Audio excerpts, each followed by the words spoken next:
Had a little listen to his podcast, huh? Dude, it's educational. And besides, I've been wanting to listen to this one. Welcome to Idling in the Impala, a podcast by and for lovers of supernatural and the fan fiction it inspires. I'm Kasey.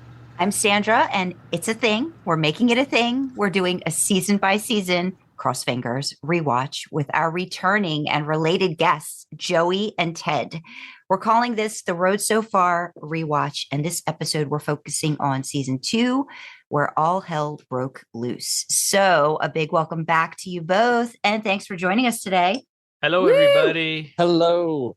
We've got That the was a nephew. good all hell breaks loose. Good one. Yeah, see how I did that? We've got the I nephew, see. we've got the uncle, we've got the family business. We're doing all the things. Joey, you finished season 2. Yep. How Yes, do you I did. feel? How do you feel having gotten through season 2 overall about the show? A lot happened. A lot. We were talking about it a little bit beforehand, and now I'm in the zone about like the end of the season specifically. Okay. So Because your uncle was like, wait, I forget what happened at the end of season 2. So can you give us a rundown of what happened at the end of season 2? well, so my notes are pretty wild on this because I That's was up fine. late watching this. It was the proper thing. I told you I was going to stay up late and I was going to do it in the dark and I was going to do it the right way, and it worked. But my notes Good. suffered. So right off the bat. But so the boys end up so Dean makes a mistake, in my opinion, and makes a deal with a certain somebody at a crossroads. Which actually I was gonna ask, does Crossroads Demon have a name? Does she come back? That no? Crossroads Not that one. Demon does not have a name. I kept writing her in my notes as Crossroads Demon. That's the only reason I brought that up. So so he makes a deal with her to bring Sam back. Obviously, Sam would not have approved of this. Clearly, Bobby did not approve of this. They went and they end up confronting Yellow Eyes, and Daddy comes back from the dead. Does not speak to anybody, I thought was strange. And then they defeat Yellow Eyes, which is something else I had opinions on, which I think, I don't know if you want to get into this so early, but I had a feeling that them defeating him so quickly with one shot of a bullet after like 2 seasons, after it being their whole life thing, it did seem pretty weird to me. I was like, is he all the way gone because of this? Because that gun says he's all the way gone. But that he's such a big character to their backstory, like, I really wanted to dig into that with you guys. So, but the end of the season has Yellow Eyes dead. Boys are arguing about, Dean's deal. Sam's pissed. And we know that Sam is a little bit different now. That he's come back. I can already tell. And yeah, I don't know. Are they starting a new arc after this? Is that what's happening? We can neither confirm nor deny Confirm nor the deny. presence Okay, good. See, that of was a a new test. arc. When you say Sam's a bit different now when he's brought back, like what are you noticing in particular? I mean, I Is he noticed taller? that Sam is not. How did you? Yes, exactly. I noticed that he's not the double tap kind of the two brothers. Dean is the one that double taps people once they're dead, not Sam. And so Sam, when he had to wipe the blood off his face after he got Jake. Mhm. Jake. After he got Jake, and I was like, man, that guy's already dead. What are you about to say to him? And he was like, I have no words. And it was bang, bang, bang. I was like, oh. And then I noticed everybody else in the room notice that Sam was different. So that kind of confirmed it for me, that specific scene.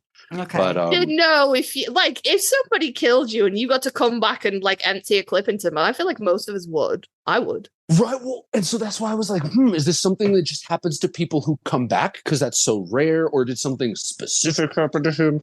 That's where I was at with that. And then, obviously Yellow Eyes kind of like clarifies, not trying. We asked you. Did you cry? Yeah. Okay. Well, at any point in the season, or At any point in the series, Any but point. specifically All Hell Breaks Loose Part 1. Specifically part 1. Let me look at my notes because I feel like I actually wrote something about that. You're so fucking prepared. I'm so impressed. Well, so yeah, I'm trying to find that balance between having notes and like keeping my memory of things like intact itself. Man, no, I was tripping about Ava the whole part 1. That's where a lot of my notes lie. I was like, what's she up to? Why is she acting this way? No, I did not cry. I mean, look, I was close to because Dean did. And I was like, what? But I don't know. I don't know if this is going to change him permanently because he brought back his brother. I don't know. I have so many notes. I'm sorry. I didn't cry, but I would have cried with Dean. I would have cried if it was Dean that died. If it was Dean on his knees bleeding out, I would have kept fucking. Y'all talk about that. I need a minute. With his spinal cord cut specifically, that was an interesting. When he was like, "I cut your spinal cord, you're dead." I was like, "Oh well." Guess he's not guessing about what's going on anymore. He knows. Yeah, well, the writers of Supernatural are not particularly great at life and death injuries. They cut your spinal cord, you're gonna die. No, it means he's paralyzed. But yeah, you do you, boo. Oh goodness! Just gonna have. Excuse me a minute. I'm just gonna have a big sulk because nobody's ever said that about All Hell Breaks Loose Part 1, and I am. I feel some kind of way about that. Goodness. Because literally nobody has ever been like, yeah, no, if it was Dean that was dying, I would have been upset. But because it was Sam, I was like, oh, well, didn't it suck to suck? I knew you guys would appreciate this, but I was wondering, like, in my mind, when Sam was passing, I was wondering if it was swapped, what one-liner Dean would have for Sam. And that's, I think, what took up most of that, like, actual scene in my mind was me, like, swapping it and being like, what would Dean have said? Do you mean what would he say? Like, what would he say while he was dying?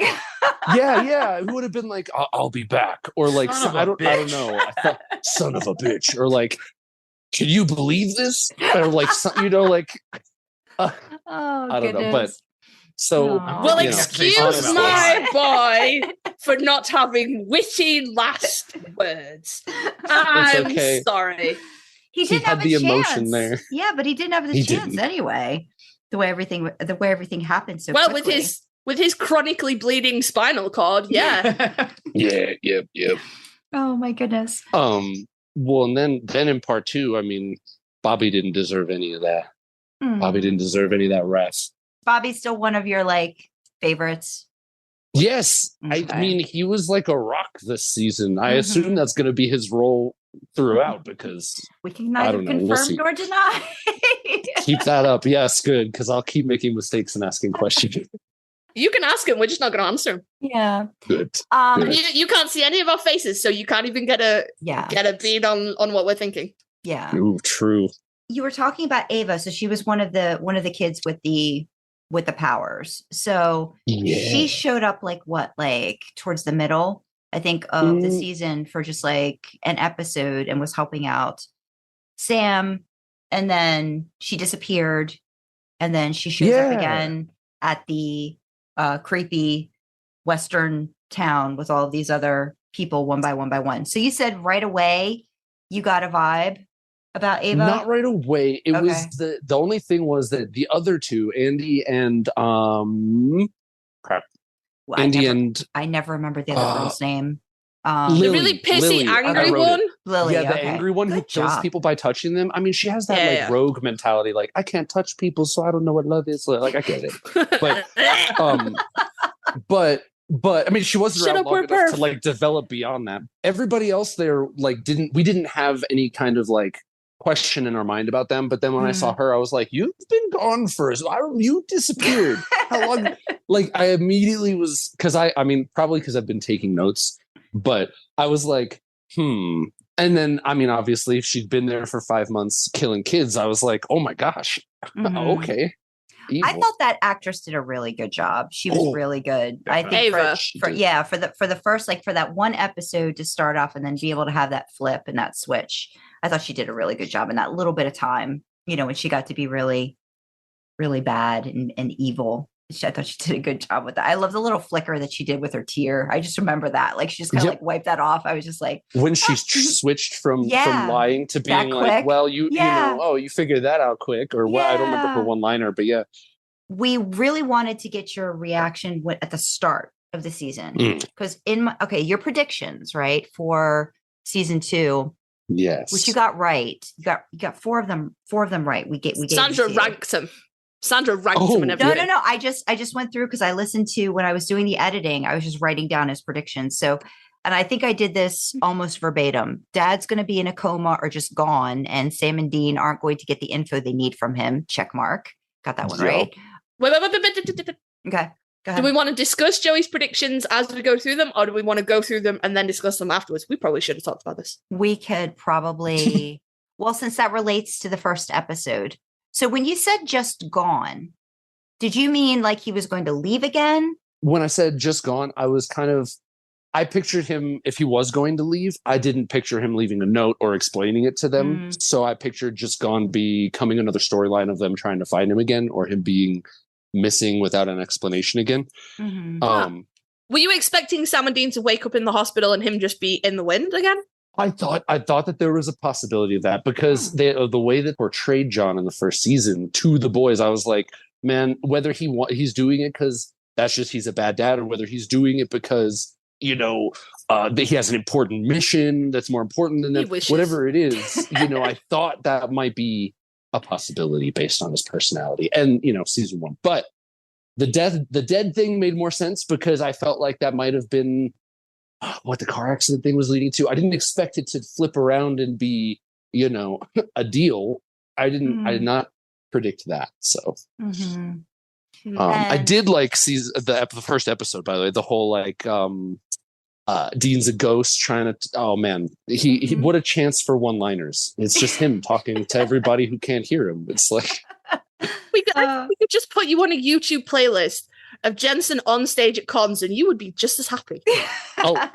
Probably. I'm easy to please. I think you just need Jensen to just say one-liners and be funny, and you'd be like, this is fucking sweet. What were you going to say, that scene when Dean is not, nobody can see him, and the camera does a full walk around, and Jensen had to quickly get out, or he had to get into the scene or get out of the scene.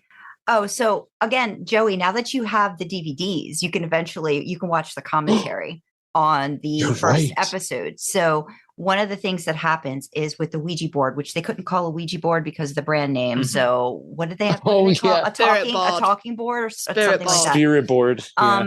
So the way that the director, Kim Manners, was talking about the scene was that, Jensen had to kind of like follow the camera like behind. And then like, as they did a circle at one point, he had to like drop down into position so that when it came around again, you would see him sitting across from Jared.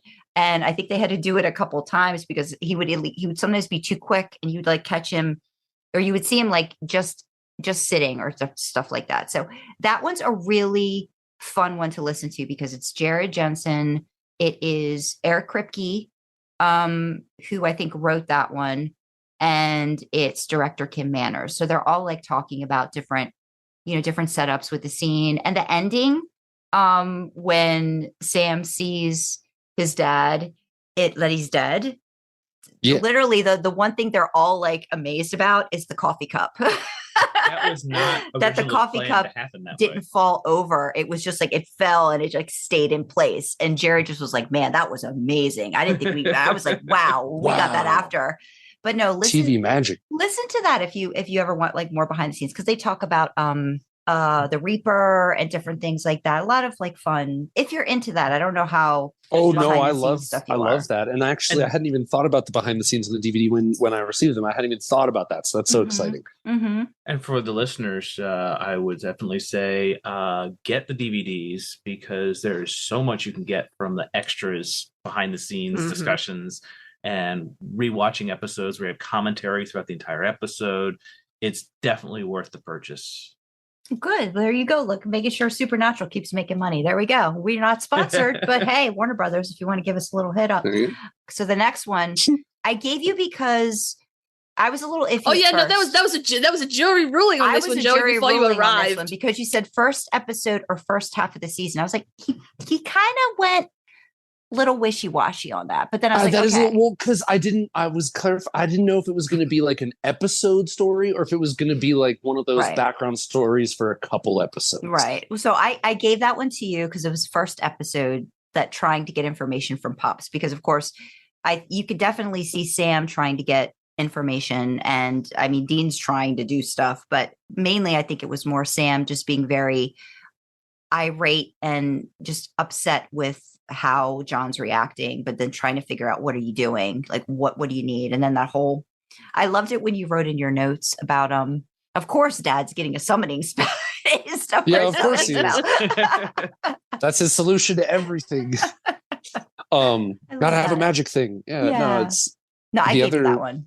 Yeah, I appreciate that because I the second first half of the season thing. I guess it could, I didn't, like I said, I didn't know if he was going to stick around, or if he was going to disappear or die. So I was I didn't know if he was going to be around. But were you surprised that he died so soon? I actually kind of was in the same way that I was surprised that Yellow Eyes got, seemingly to me so far defeated. I find both of those things to be surprising that they happened so early.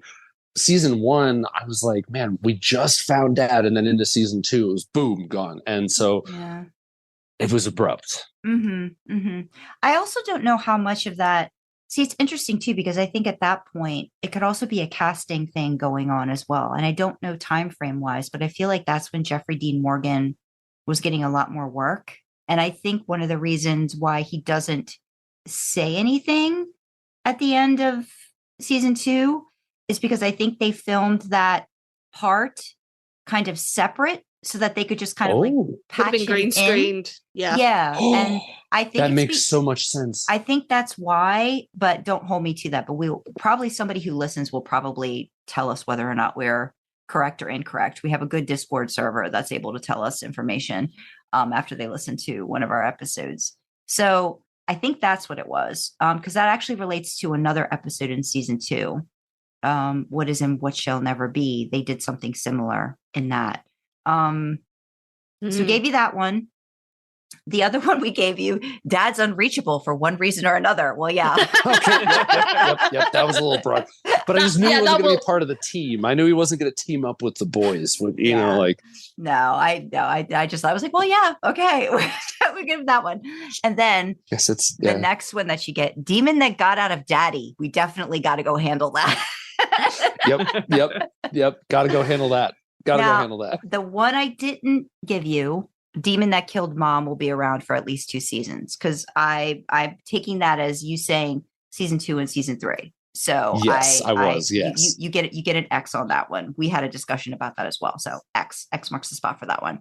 But otherwise, really pretty good with the season 2 predictions. We're gonna have to see what your season 3 predictions are after we talk a little bit more about some of the episodes. But favorite. What are some of your favorite episodes of the season? Okay. One of the earliest quotation marks, right, but scary movies I watched when I was a kid was The Sixth Sense, right? So the I don't remember the name of the episode because that's just who I am. One second. The episode, the highway, haunted highway, roadkill. Roadkill. Yes. Yeah. I made up a name. Mine was good too. Yours is good too. Which one's roadkill? Help me, Joey. So they go to investigate a haunted highway, which is and they pick up a girl on the way, and she's like, oh, she appears to be the victim, the most recent victim. It's Charlotte from Lucifer, isn't it? Yes. Her, yeah. Yes. I know that one. Yeah, big Silent Hill vibes. They got me, and yes, big Silent Hill vibes. I love Silent Hill. Yes, big Silent Hill vibes. But the flip at the end where the boys knew, that actually did get me, and it gave me also Sixth Sense, hecka Sixth Sense vibes. I was like, "What? This is." I didn't see it, and then they do the little flashbacks to show you, and I was like, oh. "Yeah, I like that fill in after." Sometimes it doesn't always work, but I felt like that kind of. They gave you that little aha, like Sixth Sense. So yeah, I think that's kind of an underrated episode. It's a good episode. I like. I think you know why, because it comes after Tall Tales and right before Heart. So I think it's one of those episodes that. Let's not talk about Heart, right? Okay, we won't. No, if we talk about Heart, I'm gonna end up getting real butthurt, and that's not gonna be fun for anybody. Okay, we won't. So Roadkill was one. How about another one? Unless Joey has a lot of strong feelings about Heart, in which case I will try and put my big people pants on and like be a fucking adult about this. But like, Okay, you're so so funny.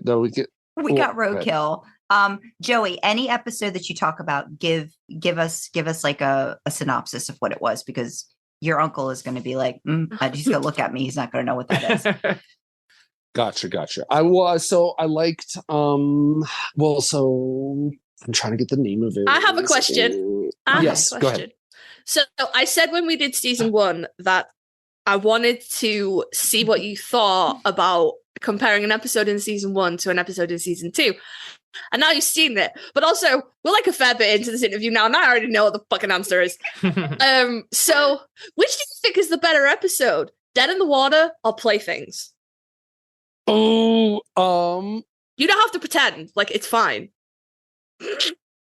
I thought my Zoom crashed then for real. No, well, I'm also trying. Like I was also just looking up a title for another episode. Okay. So remind me which one Playthings is. The one where Is Sam that the takes a voodoo leap one? of faith over the balcony into the pool. Oh, okay. And that's the only reason, because you were like, Dead in the Water was so cool with the and Dean in the lake and stuff, and I was like, come back to me when you see Playthings. But now you come back to us and you're like, no, Dean is it. I'm gonna marry him. So I was just like, just wanted to be sure of where we stood.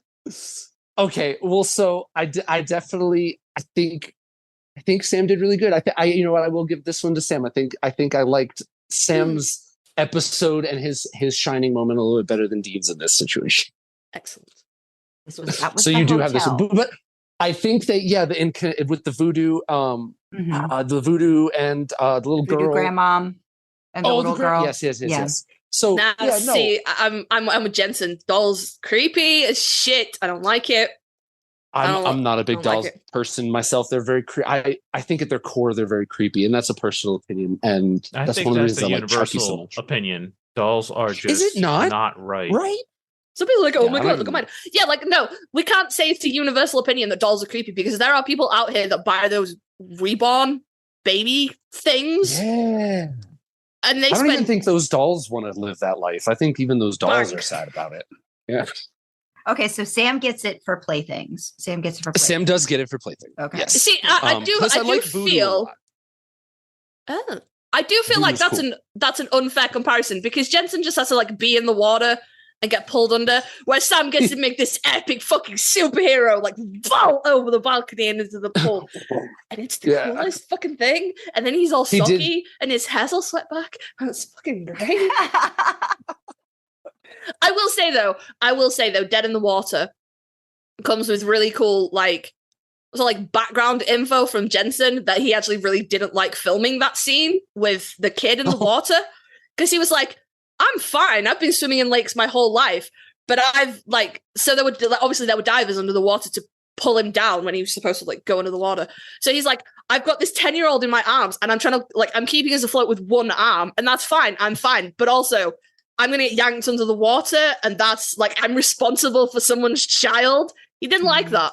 Mm-hmm. Which I think is perfectly fair. Whereas I think, Jared didn't really have anyone's life on the line, apart from himself, I guess. Yeah, and I think one thing you'll notice, Joey, too, Kasey is very committed to backstory, gag reels, and things related to episodes. So a lot of their love or hate of an episode can sometimes be hinging on a gag. Sorry. I'm sorry. You'll find this apologize. out. You'll find this out as we go on, because you'll get to hear behind the scenes stuff, and you'll get to hear gag stuff. What other favorite episode? You said you were looking up the name. Yes. And then now I scrolled to the other one. Oh, Bloodlust. Okay, so I liked Bloodlust because what is that one? Gordon. Synopsis. That's right. Synopsis. Bloodlust is where they find the friendly vampires that eat cows. Uh-huh. And then Gordon, another hunter, is there, and there's a big Dean, join the dark side. Dean's like, man, you're crazy. And it had a really good pull of morals there, but Dean was strong about it. And Gordon's kind of crazy. I like his character and the guy who plays him. And I think they needed to add that in to tone Dean down and be like, you don't chill out. You could, you go a little crazy, kill some hippie vampires. You don't need to do that. I think it was, they were paralleling, right? Okay, because here's the thing. At this point, we know Dean, now you knew Dean's secret, what he knew that his father had told him right before he died. She didn't find that out until about 7 or 8 episodes in. So basically his dad was his dad was basically telling him, look, you have to do whatever you can to save Sammy. And if you can't, you gotta kill him. So I think the parallel there between Gordon And I think he ends up saying he killed his own sister, who was a monster, who had been I turned think she into got turned by a vampire. vamp, didn't she? Yeah. Yeah. she did. Yes. Yeah, because I feel like That is what it was. Gordon's main thing is he goes after the vamps. I think that's like his monster du jour. Like that's just pretty much like that's what he does. He might be a hunter, but I feel like vampires are like he hones in on those. Like that's his obsession. His niche. Yeah, That's his niche for hunting. Yeah. Yeah, well, you He's can got tell a good why. reason. Mhm. You know. Yeah, but Yeah. I don't Doesn't think have he to has worry to about handle it that werewolves. way. Werewolves didn't do anything to his family. He doesn't have to handle it that way. Nope. Doesn't have to handle it that way. I think that's what it showed Dean too. Is like I don't know. Yeah, like you said, it's a parallel for sure. And that's why I liked it, because I don't know. I liked that also they showed that it put another emphasis on like not all of these creatures are creatures and supernatural beings. Not all of them are necessarily evil, and they always try to make sure to bring us back around to that in the show. Like the I'm gray surprised area. they haven't teamed up like more long term with something or someone supernatural. Interesting. Yes. We can neither confirm nor deny. So interesting. Oh, exciting! Guys, you could have just 'Cause I shut thought up. that. You could have just shut up, guys. Fucking hell. He's We got- could neither He's confirm Honestly, got nor 13 deny. more seasons. We're just talking about whatever he's saying. Yeah. It's like, Plus, I interesting. mean, realistically, they would have to at some point. I was already thinking this. There's just no way that the show could be, as long as I know that it is, without them possibly Okay, teaming up so with like all right. a If this is your werewolf prediction, buddy or like. okay, so if this is your prediction, if you'd had to Okay, pick yeah. one, if you'd have to pick Ooh. a monster that you think they would team up with, or any type of bad guy, what do you think that would be? Man. Oh, dang, that's really tough. Ooh, can I do what I want them to team up with, and then Yes, and then absolutely. what I Do a think they're top gonna team up three. Yeah. Do a top Oh, okay, three. top three. Okay. I think Ghost. I think Ghost is up there. I think, Okay. and by Ghost, I'm going to say specifically Ghost of like a person, probably not a specific person, but a ghost of a person, not a demon or like something from another world, but like spirit of a Okay. human. Okay. I want to say, I feel like, and this comes from like the perspective of how they like write the show and stuff. I think maybe they would team up with a more physical creature. Like I said, werewolf. I feel like that's pretty high up there for a possibility, because that would be really good functionally on screen. I think the boys and a werewolf, boy or girl werewolf, doesn't even matter. Like any kind of werewolf. I think that the jokes, the one-liners from Dean, I think the dynamic would be cool if it was a werewolf. Okay. And then you got one more. Man. The third one's a tough one. Man, well, what I want them to team up with is like a swamp monster. That's what I'll do for my third one, because it doesn't make any sense. But I would like them to team up with it, because I think that would also be hilarious. All right. But I think most seriously, the spirit one, and then I say werewolf as a physical creature, but it could probably be like maybe a vampire would count as like a physical creature, or like some kind of physical cryptid, more humanesque, but probably a werewolf or a vampire. Okay. That's my predictions. You got to hear first. All right. Okay. We got the predictions. Sandra's making a whole other document. Making a whole other document. Okay. So yes, we've got ghost, front runner, person, human. Now, would it be somebody that they would know, or no? Could just be any random person? Stop asking leading questions. I'm just asking. Because it might be, and I think it could be a person that we as the audience don't know, but that the boys know. Does that make sense? It's a way to introduce a new character to us, but it be from their past. Somebody from, probably not like mom, but like somebody from their past. And then actually Swamp Thing, put that as like a fun one. I would say a third realistic one would be a demon, probably, but just because of the theme of the show, that I put that as the third realistic one. Okay. And then swamp monster for funsies. Like for a swamp monster for funsies. Yeah. Like I wish. If that happens, I'll lose my whole mind. Don't spoil it. Okay, Sandra, when these two leave, yes, I have qualifying questions about those predictions. Okay, yes, we'll talk about them. In fact, so I don't forget, I'm going to send them to you on Messenger. just so they're out of my head, because I know that you'll go, what were your qualified questions? And I'm like, I don't fucking know. Okay. Ooh, good question. Gotcha.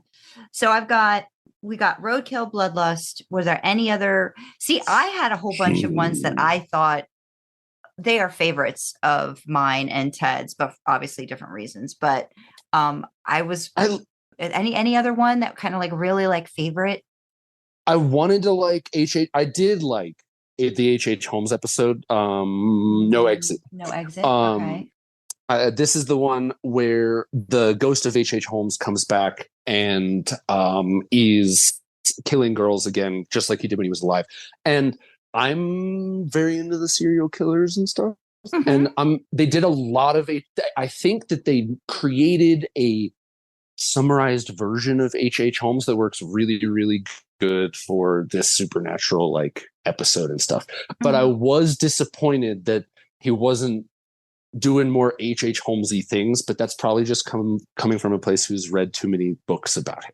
If I was to write that episode, and this is the first time I'm doing this for this, but if I was to write that episode with H.H. Holmes, I would have probably made it kind of actually not because I liked it, but because it works really well. I would have done it kind of like the Haunted Highway episode, where we would have been introduced to the situation with them being like inside of a ghost trap house, like a trap filled house that is in maybe like a parallel, like maybe H.H. Holmes like knocks people out and puts them into like a dream trap house. And if you die in there, you die in real life. But it should have been a lot more about the traps and like the house of like 1,000 scary, like, chloroform coming in the vents. And like, it should have been a lot more about the house. He was very Are you familiar with the architecture?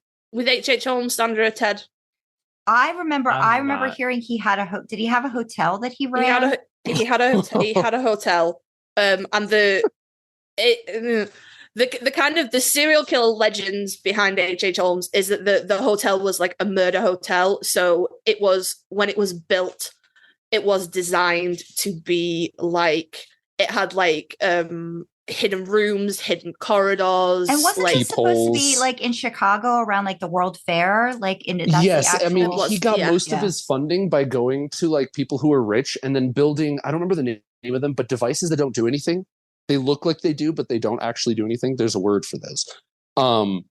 Anyways, he would build these big things in the basement. He'd be like, look, and he'd make up a big, like, fancy name. And I just need millions of dollars to fund creating this. And it'll a Fugazi. It's a Fugazi. Yeah, that's what it is. Yeah. And so he would do that, and then he would get tons of money. And then he would hire like construction crews back to back that, and then cancel and then have someone else come and finish it. Kind of like the Winchester House ish.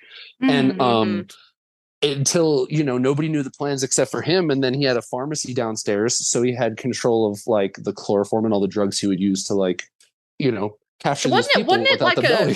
What didn't it get turned into a mall at some point? I feel like I read somewhere that it was but then you see, the thing is, I've also read that like when they tore it apart, they didn't find a lot of the sort of like legends that were supposed to be in there, so but I could be misremembering that. But yeah, his whole thing was that he had like this creepy like maze hotel, and he would kidnap people and like torture them in like places that you couldn't find, like only he knew the routes, and he had like incinerators and like vats of acid, and like that was fucked.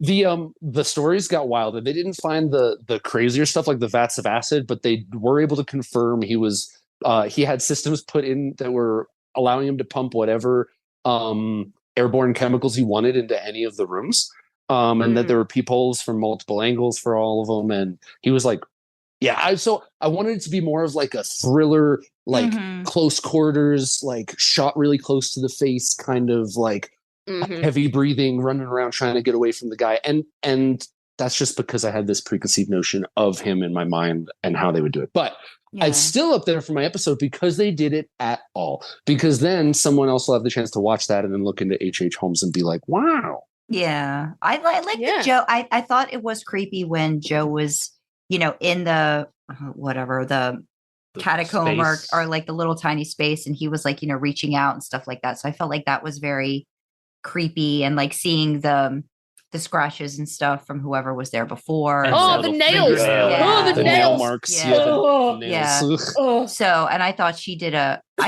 good job Excuse me. in that episode too with And with I that. would- I like her.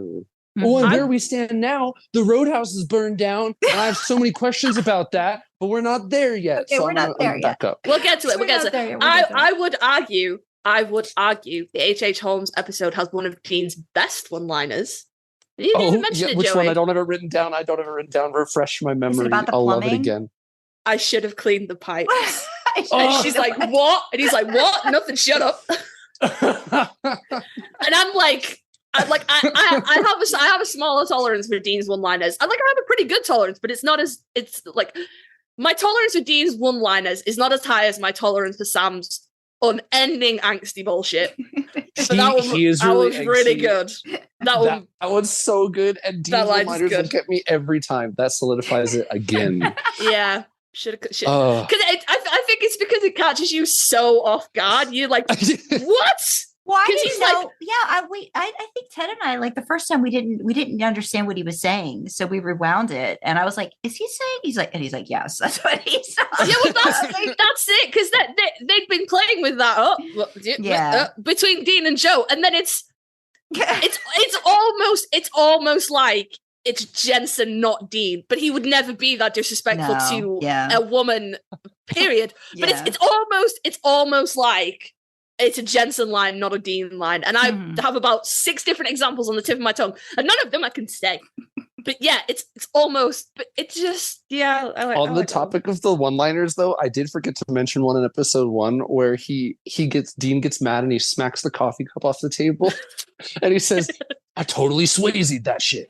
Or no, was it shit? I bet you they I got don't a remember what t-shirt. he's. Full wouldn't on have said Swayze, shit. that mother. Yeah, That's what it was. He wrote I it couldn't remember down. the exact line. That's what it was. Swayze. I wrote it down Yeah, no, wrong. They can't. I shortened it. Bitch is about as far as they can go. I think Yeah. bitch is as far as they're allowed. That's what Oh, there is a true. running theory that is why Kripke cast Jensen in The Boys so he could let him swear. This is for 15 years of gang. Seriously, babes, we're sorry. Because seriously, he would have done so. Just one more rating higher would have allowed Dean to like a little bit more blossom in that way with the cussing and the like his Yeah. attitude, you know.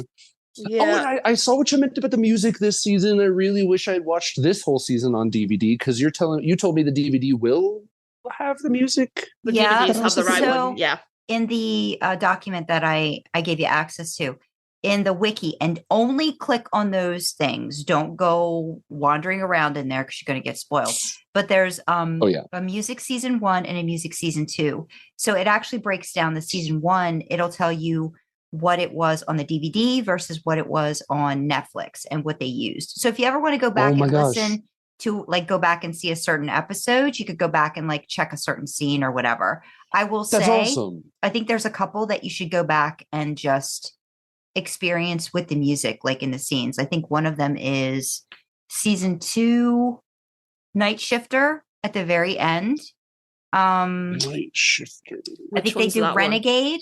I think it's the Renegade song at the very end. Renegade by Styx? Yeah. In season 1, there's Faith. The episode Faith, where it's Don't Fear the Reaper.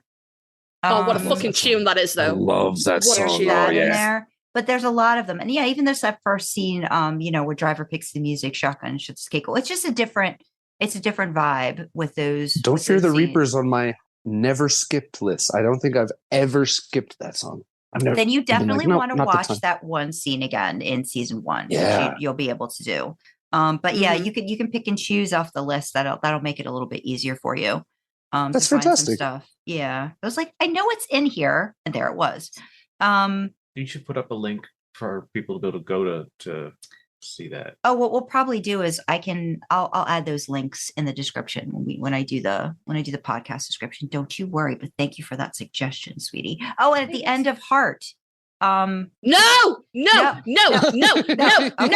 Okay. No. You don't think it makes it they might do it. Why would you do this to me? Go and listen to the song that plays at the end of Heart, Joey, and then cry forever. Oh, no. Do you remember? Oh, no. I don't know if they let it stay in the Netflix episode or Oh, not? I've honestly- only ever watched the Netflix. I've only ever watched it streaming, And you and heard it on I that? know what song it is. Yeah. Okay. Let me. then- I'll get you a number. Well, then if I'll you get watch you a- I'll Netflix, get then you you a- heard it. You heard it. Yes. Silent Lucidity by Queensryche. That is is the the song. one. Yet I did Mhm. not write that down, but that is the song. That is the one. So sad. No, that was So maybe we should just talk about. We should just Sam talk about can't it a have little nice bit. things, right? He can't have nice things. Sam can't have nice things. Could you all sound less question about happy? Question not. about By that the is way. a complicated answer. Is Sam's fate? Because this is not the first time you're like, why can't Sam have nice things? Like even Dean gets nice things. You know what I mean? Like, but why can't Sam have nice Okay, things? wait. Example. And- give me a D nice things. Are you talking about baby? Because I'll give you that. Baby, yeah, Okay. right off the bat. All Yeah, right. 100%. Baby, Well, his he's got gun, baby. his little well, brother, his Okay. car, Yeah. his hair, his Always face, his I smile. like this list. his Are we talking about boots. all of Sam's things that Dean No, gets to Dean's have? nice things Those that he are gets to Dean's fucking nice out. things. Yeah, Sam Nobody- does not have all of those things. Unfortunately, Nobody is fucking ragging on Dean, being like, "Oh my god, you take so long to do your hair in the morning," even though it takes him fucking half an hour with hair gel, and Sam's just like, done, right? Dean gets a hell of a lot of nice things, and Sam doesn't. So I know, and so my question about it was going to be: is there a reason I am? It's going to be hard to answer this.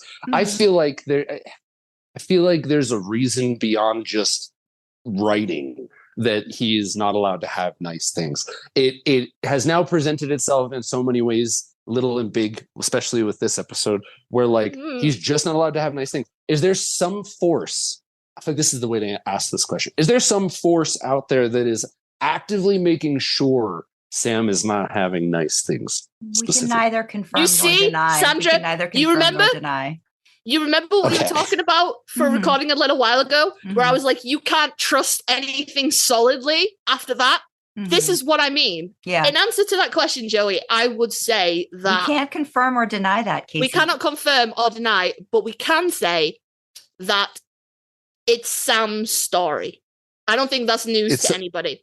Right. No, I it's think- definitely yeah. even as much as I'm Team Dean, it's definitely a Sam story. I It's definitely get what the you mean by that. whole the whole hero's show journey thing. Yeah. is Sam's story. Mm-hmm. Like, obviously, there's a whole heap of discourse around that, like everywhere you go on the internet. So don't. Oh But yeah, I that- don't still. Yeah, just to update you, I do not really. Still don't have social media. Really, Good. still not looking at any of that. Good. Good. I use the work computer. Fun fact: to usually look up specific supernatural stuff, so that my own algorithm on my phone doesn't spoil me. Clever. So Okay. Clever. Good. Good. tactic. So I don't. We can neither confirm nor deny your question about whether there are forces that are making it that way. Gotcha. But if you consider that it was always meant to be Sam's story, take from that what you will. If you consider the archetypes, That's right? fair. Because That gives me a Kripke's- lot of food for thought. Yeah, Kripke stated there's definitely archetypes there, between Mm-hmm. Sam and Dean that you could plug into, other situations where Sam is definitely, it's his journey. Yeah, confirm nor deny, but yes, you're on the right track, I think, with some stuff. Those were the ones that stood out. Favorite episodes. Yes. Yes. Were there any that you did not like that you're like, you know what? I don't ever have to watch this episode again. Ooh. And why is it hard? No, I'm kidding. I'm kidding. I'm over my piss fit now. Sad. I'm over my piss fit now. It's fine.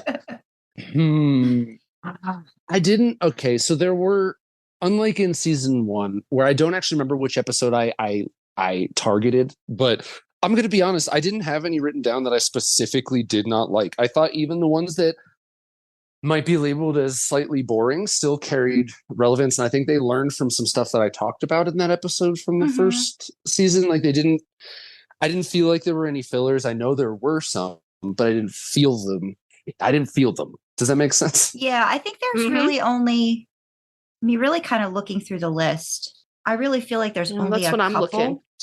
that I could say, you could take out that weren't, Yeah. but still, Well, I mean- they have things like like one that I'm not particularly fond of is children shouldn't play with dead things. Where you were talking about this episode, Joey, where you said you knew an actor in that episode. It was the zombie. The girl comes back. zombie form. I didn't write down who she was, but I remember the story. Yeah, and it gave me that episode gave me Evil Dead vibes, like the whole episode. And I love Evil Dead, but I can't remember that actress's name. I would have to look it up. I think it was the boyfriend you were talking about. He was in something. That's Letter correct. Kenny yes, or something like that. Yeah, Letter Kenny. That blew my mind. There's a Canadian comedian who started a YouTube channel about Canadian rednecks. It's actually really funny. And it became a Hulu series. And then I think they just ended it this year. I think it went for 13 seasons or something. Oh, wow. But I went and watched, I watched that first, and I really was under the impression that was, man, it's going to kill me what his name is. Jared Keeso, Keeso. He's awesome. Okay.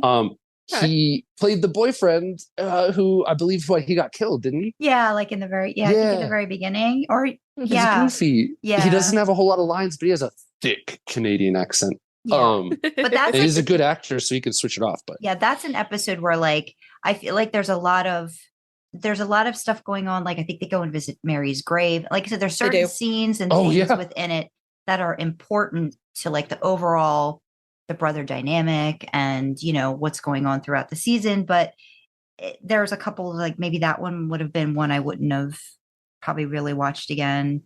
The overall story of that episode wasn't as important as the little couple things that probably could have been put in another episode. And I mean, there were some episodes like that, but the way that they were written, even that episode, even though it was an actor that like me recognizing it is what kept me like, oh wow, I remember this episode. Like, even though it was that, that episode still had something for me. So I don't know. I didn't really find any that I was like, get this one out of here. Okay, good. Technically, even the Haunted Highway. Even Haunted Highway was like a bottle episode, technically, and but I still that's actually one of my favorites. So, and I did have another episode. I forgot. I found it. Okay. Again, my notes are wild. Okay.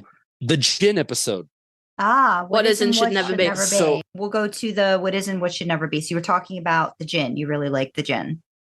I liked the way they did that. The like dream state alternate reality was really sad. I didn't like it. Okay. I didn't like being there. And I think it was cool that they took us to this place where I mean, me specifically, they took me to this place. I didn't like being there. Dean thought he liked being there, and he was wrong. Fun behind the scenes. Oh yeah. Fun behind the scenes about that episode. Jared and Jensen didn't fucking like it. And they went to, I think it was the director afterwards, and they were like, we don't like this. We don't like that was really, they really struggled to film it because they were basically told this whole brotherhood that you built up for like a season and a half, forget it. You don't know. I'm adding this to the episodes where I almost cried because of that. I almost cried because I did not like when Sam is the part of the episode where Dean is like, you know what? Yeah, I have the silverware because I owe a bookie, and he just like gives into it. That messed me up. I don't like that episode. I don't like that episode because I know that they didn't like filming it, but I don't like that episode because I think it says a lot of unhealthy things about the kind of family you need to be quote unquote happy, that I don't particularly vibe with.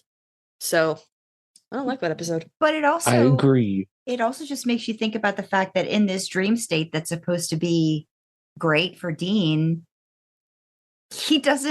nobody thinks, like you said, nobody thinks highly of him. He doesn't think highly of himself.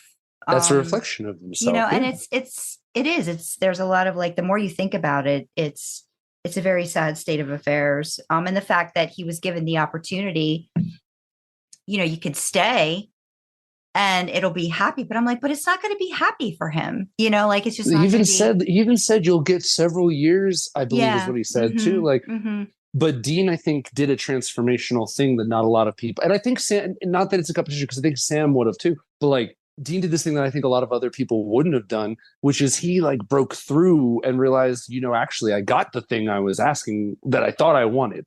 And actually definitely did not want this. A lot of people would have said yes, I think.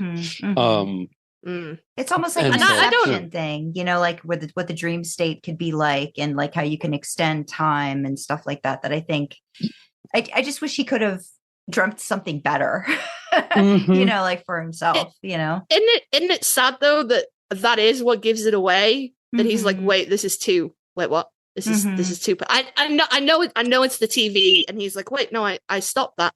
But right from the off, he's like, wait, no, this isn't my life. This isn't. I don't have a beautiful girlfriend, and what? Yeah, he's like, when did I get all these great things I don't deserve? And you're like, Dean, You deserve all of them fucking now. Yeah. Yeah, No. exactly. What do we think No. about the fact that Dad wasn't there? Yeah, so Fuck John Winchester. Sorry, carry on. well, so yeah, right off the bat, pun intended, because wasn't he a baseball player? He was. I think he was. Yeah. I'm In just that gonna call episode. it a pun. I thought that you were making a reference to The Walking Dead then, and I was like, oh, meta. I Oh like it. man, double pun! I didn't notice that one. But yeah, heck yeah.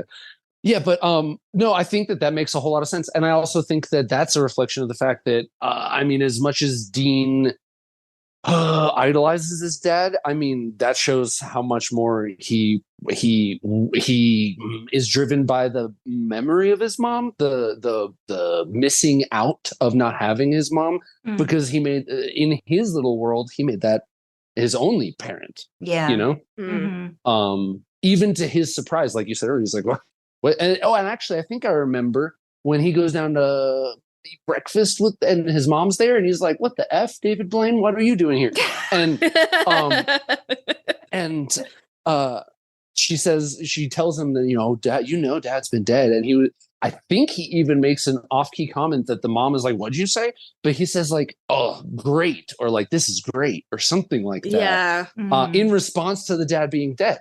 So like, well, so that's not a good that version of how accurate is that version of their mom, by the way? Because that's like long exposure. I think the longest exposure I've had to their mom as a character. We can Cannot neither answer that confirm question. or deny. We don't know. Dang We it! don't Oh, know. that's so rough. All right, Fred. Because that's the memory that would have come from Dean's mind, right? Just so you can answer that. Well, so you got to figure he was 4. Yeah, so he has no memories of it. Yeah, so so again, I think most of that is just probably him, Imagining. putting together, imagining. Yeah, But yeah, that's really where I was at. Yeah, I think it's very it's a very stereotypical mom. Like, for example, my eldest was 2 when his nanny died, my mum died. And I think if you asked him to describe like her, he would just describe a very generic grandma type. I think that's the image he would put together, but it would be completely inaccurate to my mother. But I do think that's if you're pulling that from the mind of a child, I think that's what you get with Mary in that episode. It's very, oh, let me cook for you, and there's not a lot of substance to it. I don't generic think. mom, yeah, huh? Yeah. Well, and that would be enough for Dean in his mind. You know what I mean? In his mind, because he didn't have that at all. So yeah, and he gets to that's mow the interesting to lawn, and he think thinks about. it's like the best thing ever, and he's like, I want to see what this is like. My son would not think that. He would not think that. If you gave him fantasy nanny and she was like, "Baby, will you mow the lawn?" He'd be like, "Oh my god, what? No." But he's 12, so. That's another one that has commentary on the DVD, that episode, because Eric Kripke, I think that was his first episode that he directed. So he's got commentary about that, in case you're ever interested. And there's a lot of like behind the scenes of like the, like the shots and why they, again, it's so very different in terms of how it was filmed. And it was very sunny, and it has a different vibe to it than a lot of the other episodes do. Yeah, it felt a lot like this is another weird reference. I might have made it in the last episode, but Burn Notice was filmed really saturated and bright, and that whole episode gave me like I don't know. It reminded me of the way that show was filmed too. But no, I know what you mean. It's very, very well lit, very bright, and very warm. Bright Miami Beach warm. Yeah. Because I wanted to talk about. I know I'm hopping backwards to the first episode, but that kind of absence of John and Dean being like fucking sweet. What did you think about John's sacrifice in the first episode, Joey? Because I have feelings, but unfortunately I can't share them with you because they require knowledge of the rest of the show. But I just want to get like Did you think it was like a selfless I had- sacrifice, or like where were you at with it? So I had an opinion that I'm actually okay. My opinion was one way until the last episode, and then I'm now, I guess, I had some questions that might help me clarify my feelings on it. But for the entire season up until he came back at the end, I saw it as a really selfish thing. I thought, I mean, just like I said earlier, I really, in my predictions, I thought he was going to be gone or regardless, because it's just, the mission's more important and the monster's more important. And I thought the reason he did it at the end of that episode is he's like, now I like checked in on the boys. They're doing the thing with the stuff. I can leave, and I can leave this way. And, and I thought that was kind of a selfish act, actually. I think it was him checking out because he was like, cool, I'm done. The boys got this.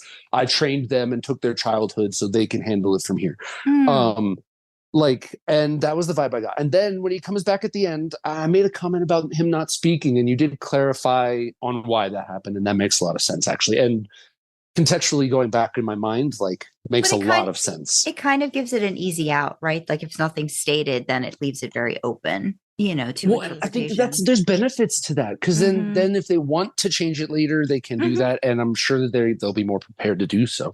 But I did not expect him to come back in the episode at all. That was a left turn, 100%. Was there something that I missed that would have alluded me to the dad being like surprised back from hell?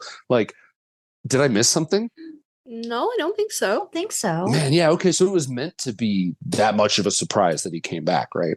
Yeah, because it hit me, and I was like, "What? Yeah, that is Dad, right?" I suppose it depends on whether you think John Winchester would have gone to heaven had he not made his deal. And the answer is no. The answer is no. Because absolutely I think not. you don't become who he is without, And so, no. But that sealed it at the end. That sealed the deal, pun intended again. But, I don't know. I thought it was totally selfish. And then I think, I don't know. I'm still that leads me to him coming back and my questions, which is like, I don't understand necessarily why he came back. Other than I thought to myself, and I wrote this down too, unfinished business. Was he a ghosty? Is that what he was? Because then my question is, where was he for the other 21 episodes? Because that would have been the ghost companion that I was there. There's that, but okay. Well, so if you go back to episode 1 of season 2, the deal he made was for his soul, right? Soul. Yeah. To go to hell. To go to hell. So specifically. So when the gates just opened, Oh, that makes sense. He got out the same way. Oh my gosh, I can't believe I was making up conspiracies in my head. Questions about this. I overthought the hell out of that one. No, I do. I think it is. I mean, obviously, it is a deliberate choice for him to be there for the writers in the show. Mm-hmm. But I do think it is deliberate. If this is going to be the end, John is going to be there to see it through. Choose whatever, whether he's, alive or in hell. Like, there's no way at that final confrontation, John is not going to be there. So I think that's, I think it's important to have him there. Mm-hmm. But it kind of is, because I was he was in hell. He couldn't partner up like the Scooby Gang. It's in my mind and my heart. That's what I want. But that does make sense, and that actually clarifies something for me, because I was a little bit weirded out by, like, man, this was the big bad. Like, this is the one that killed their mom and made them do all of their everything, right? So I was very, but now actually, I guess Dad coming back, right, for that fight to take him out, that actually does add an element of like that was actually Dad's fight. That's kind of what that feels like to me now. So actually, I'm really glad you clarified that to me, because I had overcomplicated things in my notes. Now that whole situation makes a lot more sense to me. Trust me, sometimes, like right away, I don't get everything either. And I was like, why? There was a lot going on. Yeah, there was a lot going on. I was blown away by the CGI in this episode. This was a lot better than the first season. Yeah. So they probably saved up all of their budget. Their green screen with the dad makes a lot of sense, because that whole thing, I was like, why does he look like? Is he a ghost because he looks like he was filmed on a VHS tape? And But then now with context, that makes a lot more sense. That's why he only touches Dean's face and he's like, my baby boy. And then he looks at Sam like, what up, dude? And then he like leaves. And that part weirded me out too. And now it makes sense because he was actually saying, hey, I'm in a green screen. I can't touch you. Sandra knows how hard I'm sulking right now. I know. But in going back, because you're talking about green screening, in what is and what should never be, the end scene where everybody comes together to kind of confront Dean about why he should stay. So Jessica, who I think is Adrian Palecki, it sounds like Padalecki, but it's not. Very close to Padalecki. So I think she was on Friday Night Lights. So she was actually starting. It was like a big deal that they were able to get her back for part of the episode.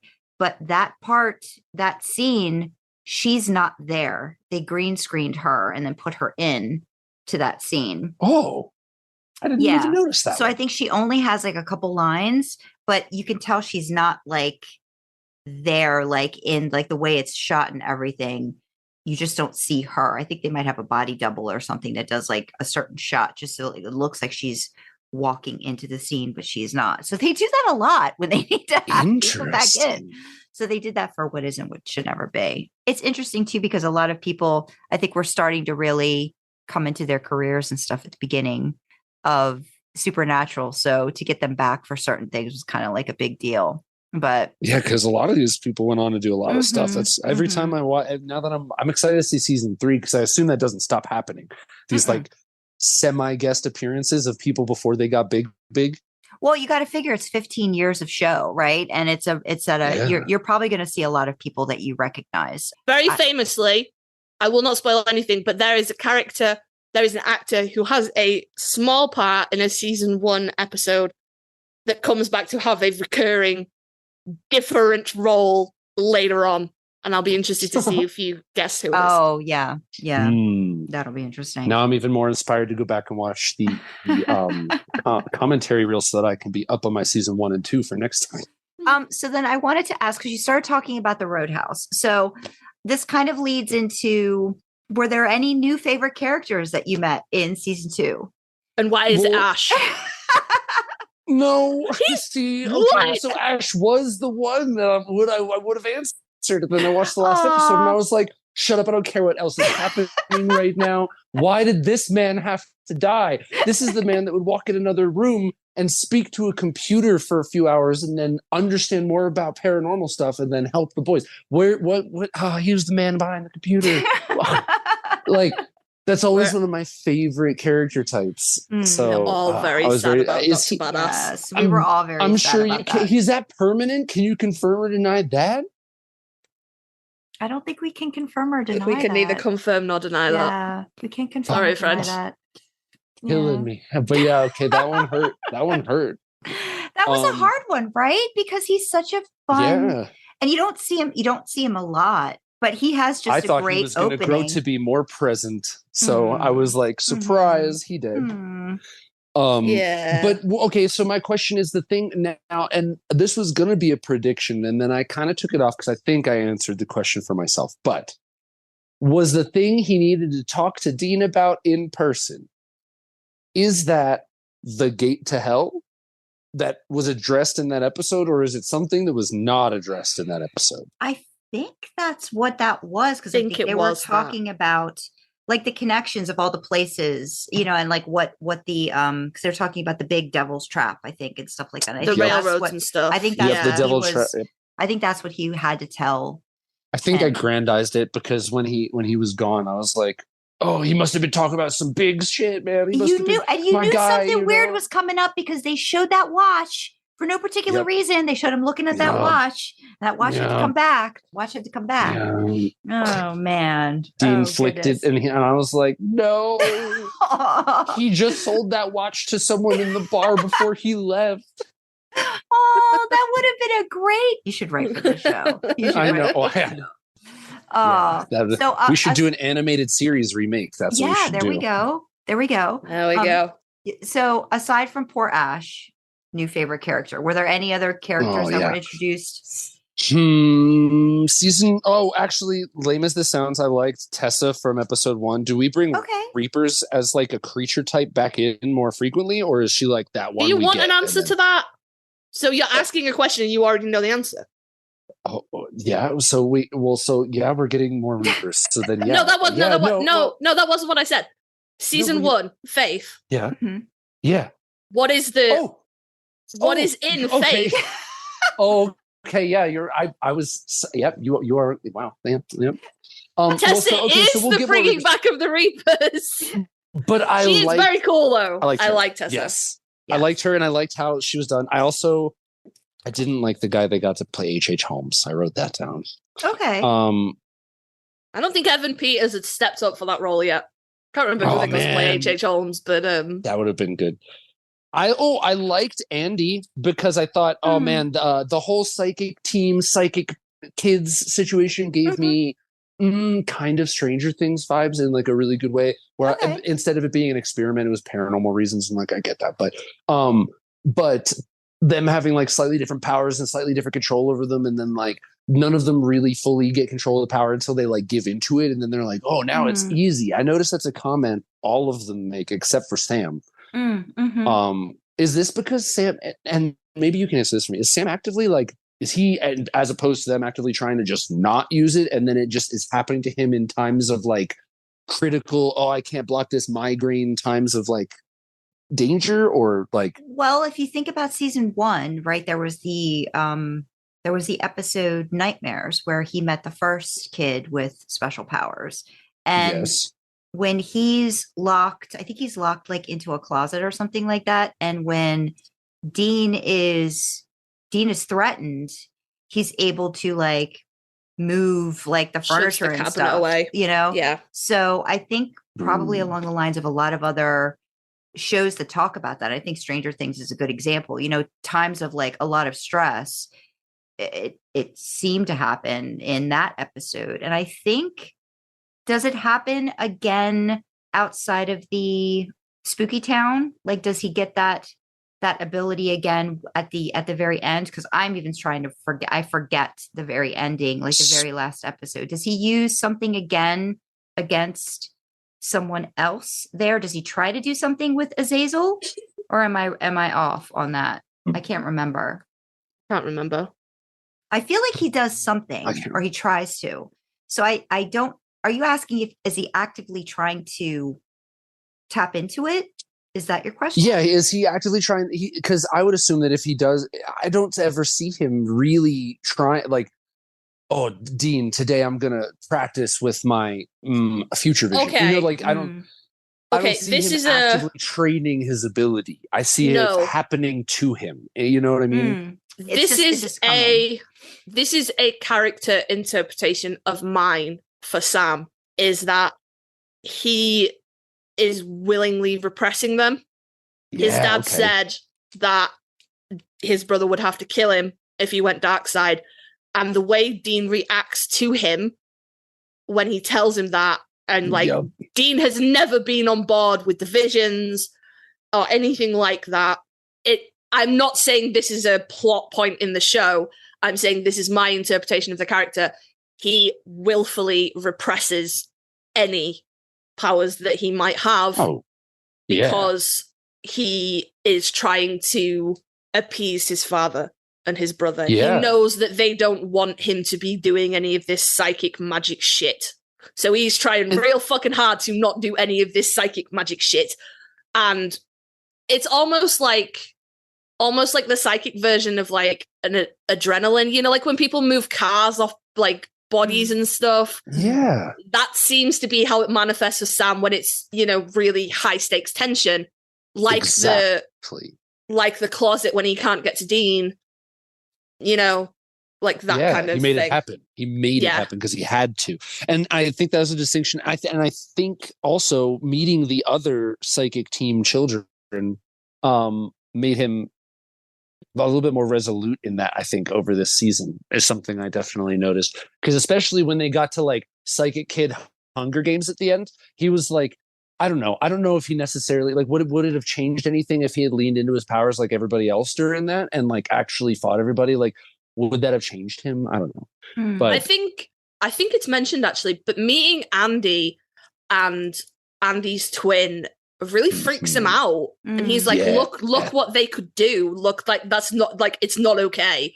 You know, that's like dark side powers. And I think that really solidifies for him that he needs to keep this under, like, he needs to keep this under control. He needs to keep this under wraps. This is not something he should be messing with because, you know, like, people nearly died on the dam, you know, like, which is not unreasonable. Yeah. In my opinion, because I think the way I wrote it down is, so I kind of see his power like the others like Lily were she accidentally killed her girlfriend, and then it's kind of lightly implied that she might have like done more killing, but by accident or on purpose.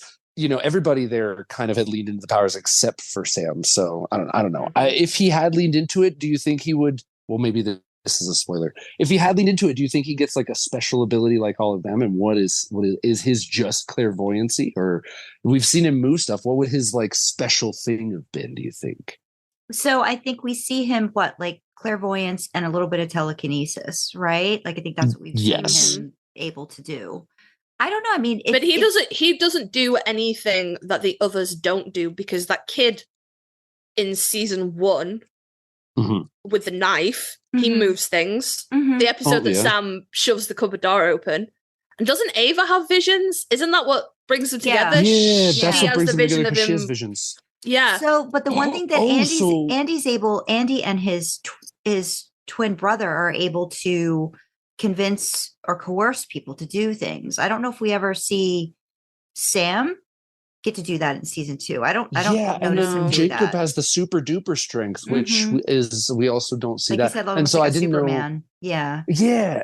And so I guess my question was, I didn't know if he would get a specialized thing, but I think you answered it, which is, I mean, Ava and his abilities are pretty mirror to each other. Like they're pretty the same. So I guess maybe that answers my question. Maybe he didn't get the ability to like summon demons. I think if you take the thread into that episode, right, what she was able to do, and I mean, I would liken this to Star Wars, right, and like the dark side, like, you know, like that, like the Force and stuff like that, and like how you can use it, just like in a lot of other shows.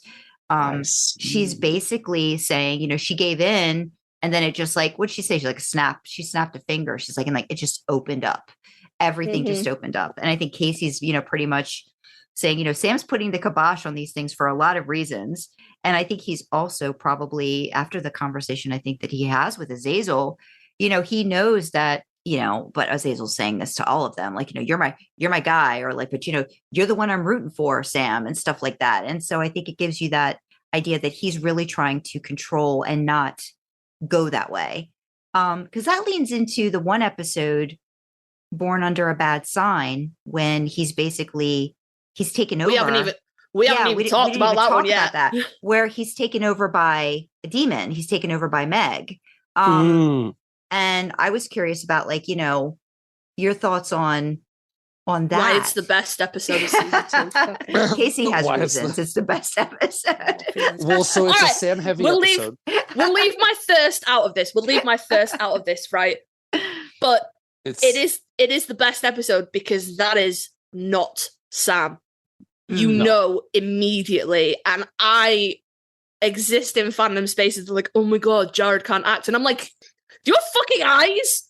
That is not Sam so clearly. Yeah, that's a really good it's incredible of hit, like when he's able to play the demon part of it with Joe in that scene, and then with Dean. I think that's a really strong episode. But I think it shows, you know, when he's not given control, you know, how much I think he's like, no, I can't let this happen again. I don't want this to happen again. I have to be in full control situation. And yeah, I just didn't know, like, if you had any overall thoughts about that, you know, like the demon, Meg technically coming back in that form. I like that.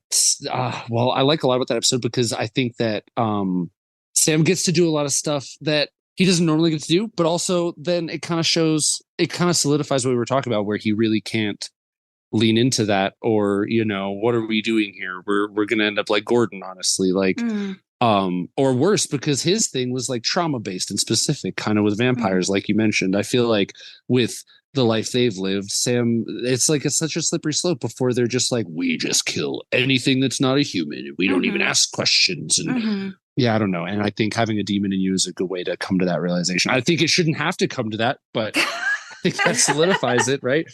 No, really good episode. And I don't know. I just like Dean a lot, but that was definitely a good Sam episode for sure. If I had to pick a Sam episode this season, it'd probably be that one, actually. Okay. Playthings would be a close Sam... second. Playthings would be yeah, what was... No, I was going to say... First? Oh, what's your first? Kasey? What's my... Oh, no, it is Born Under a Bad Sign. Okay. Your first. That is okay, like okay. peak Sam episode. Okay. Like, honestly, season, right? Yeah. that's peak Sam. Like, that would rank in my top 5 for all seasons. Oh, wow. That is peak Sam episode. He's the go. malice and the malevolence and he's genuine. Like, Meg Sam, possessed Sam, is genuinely frightening. Yes. And my thirst over Jared, completely fucking aside, was scary. Can you imagine being Joe in that bar on your own?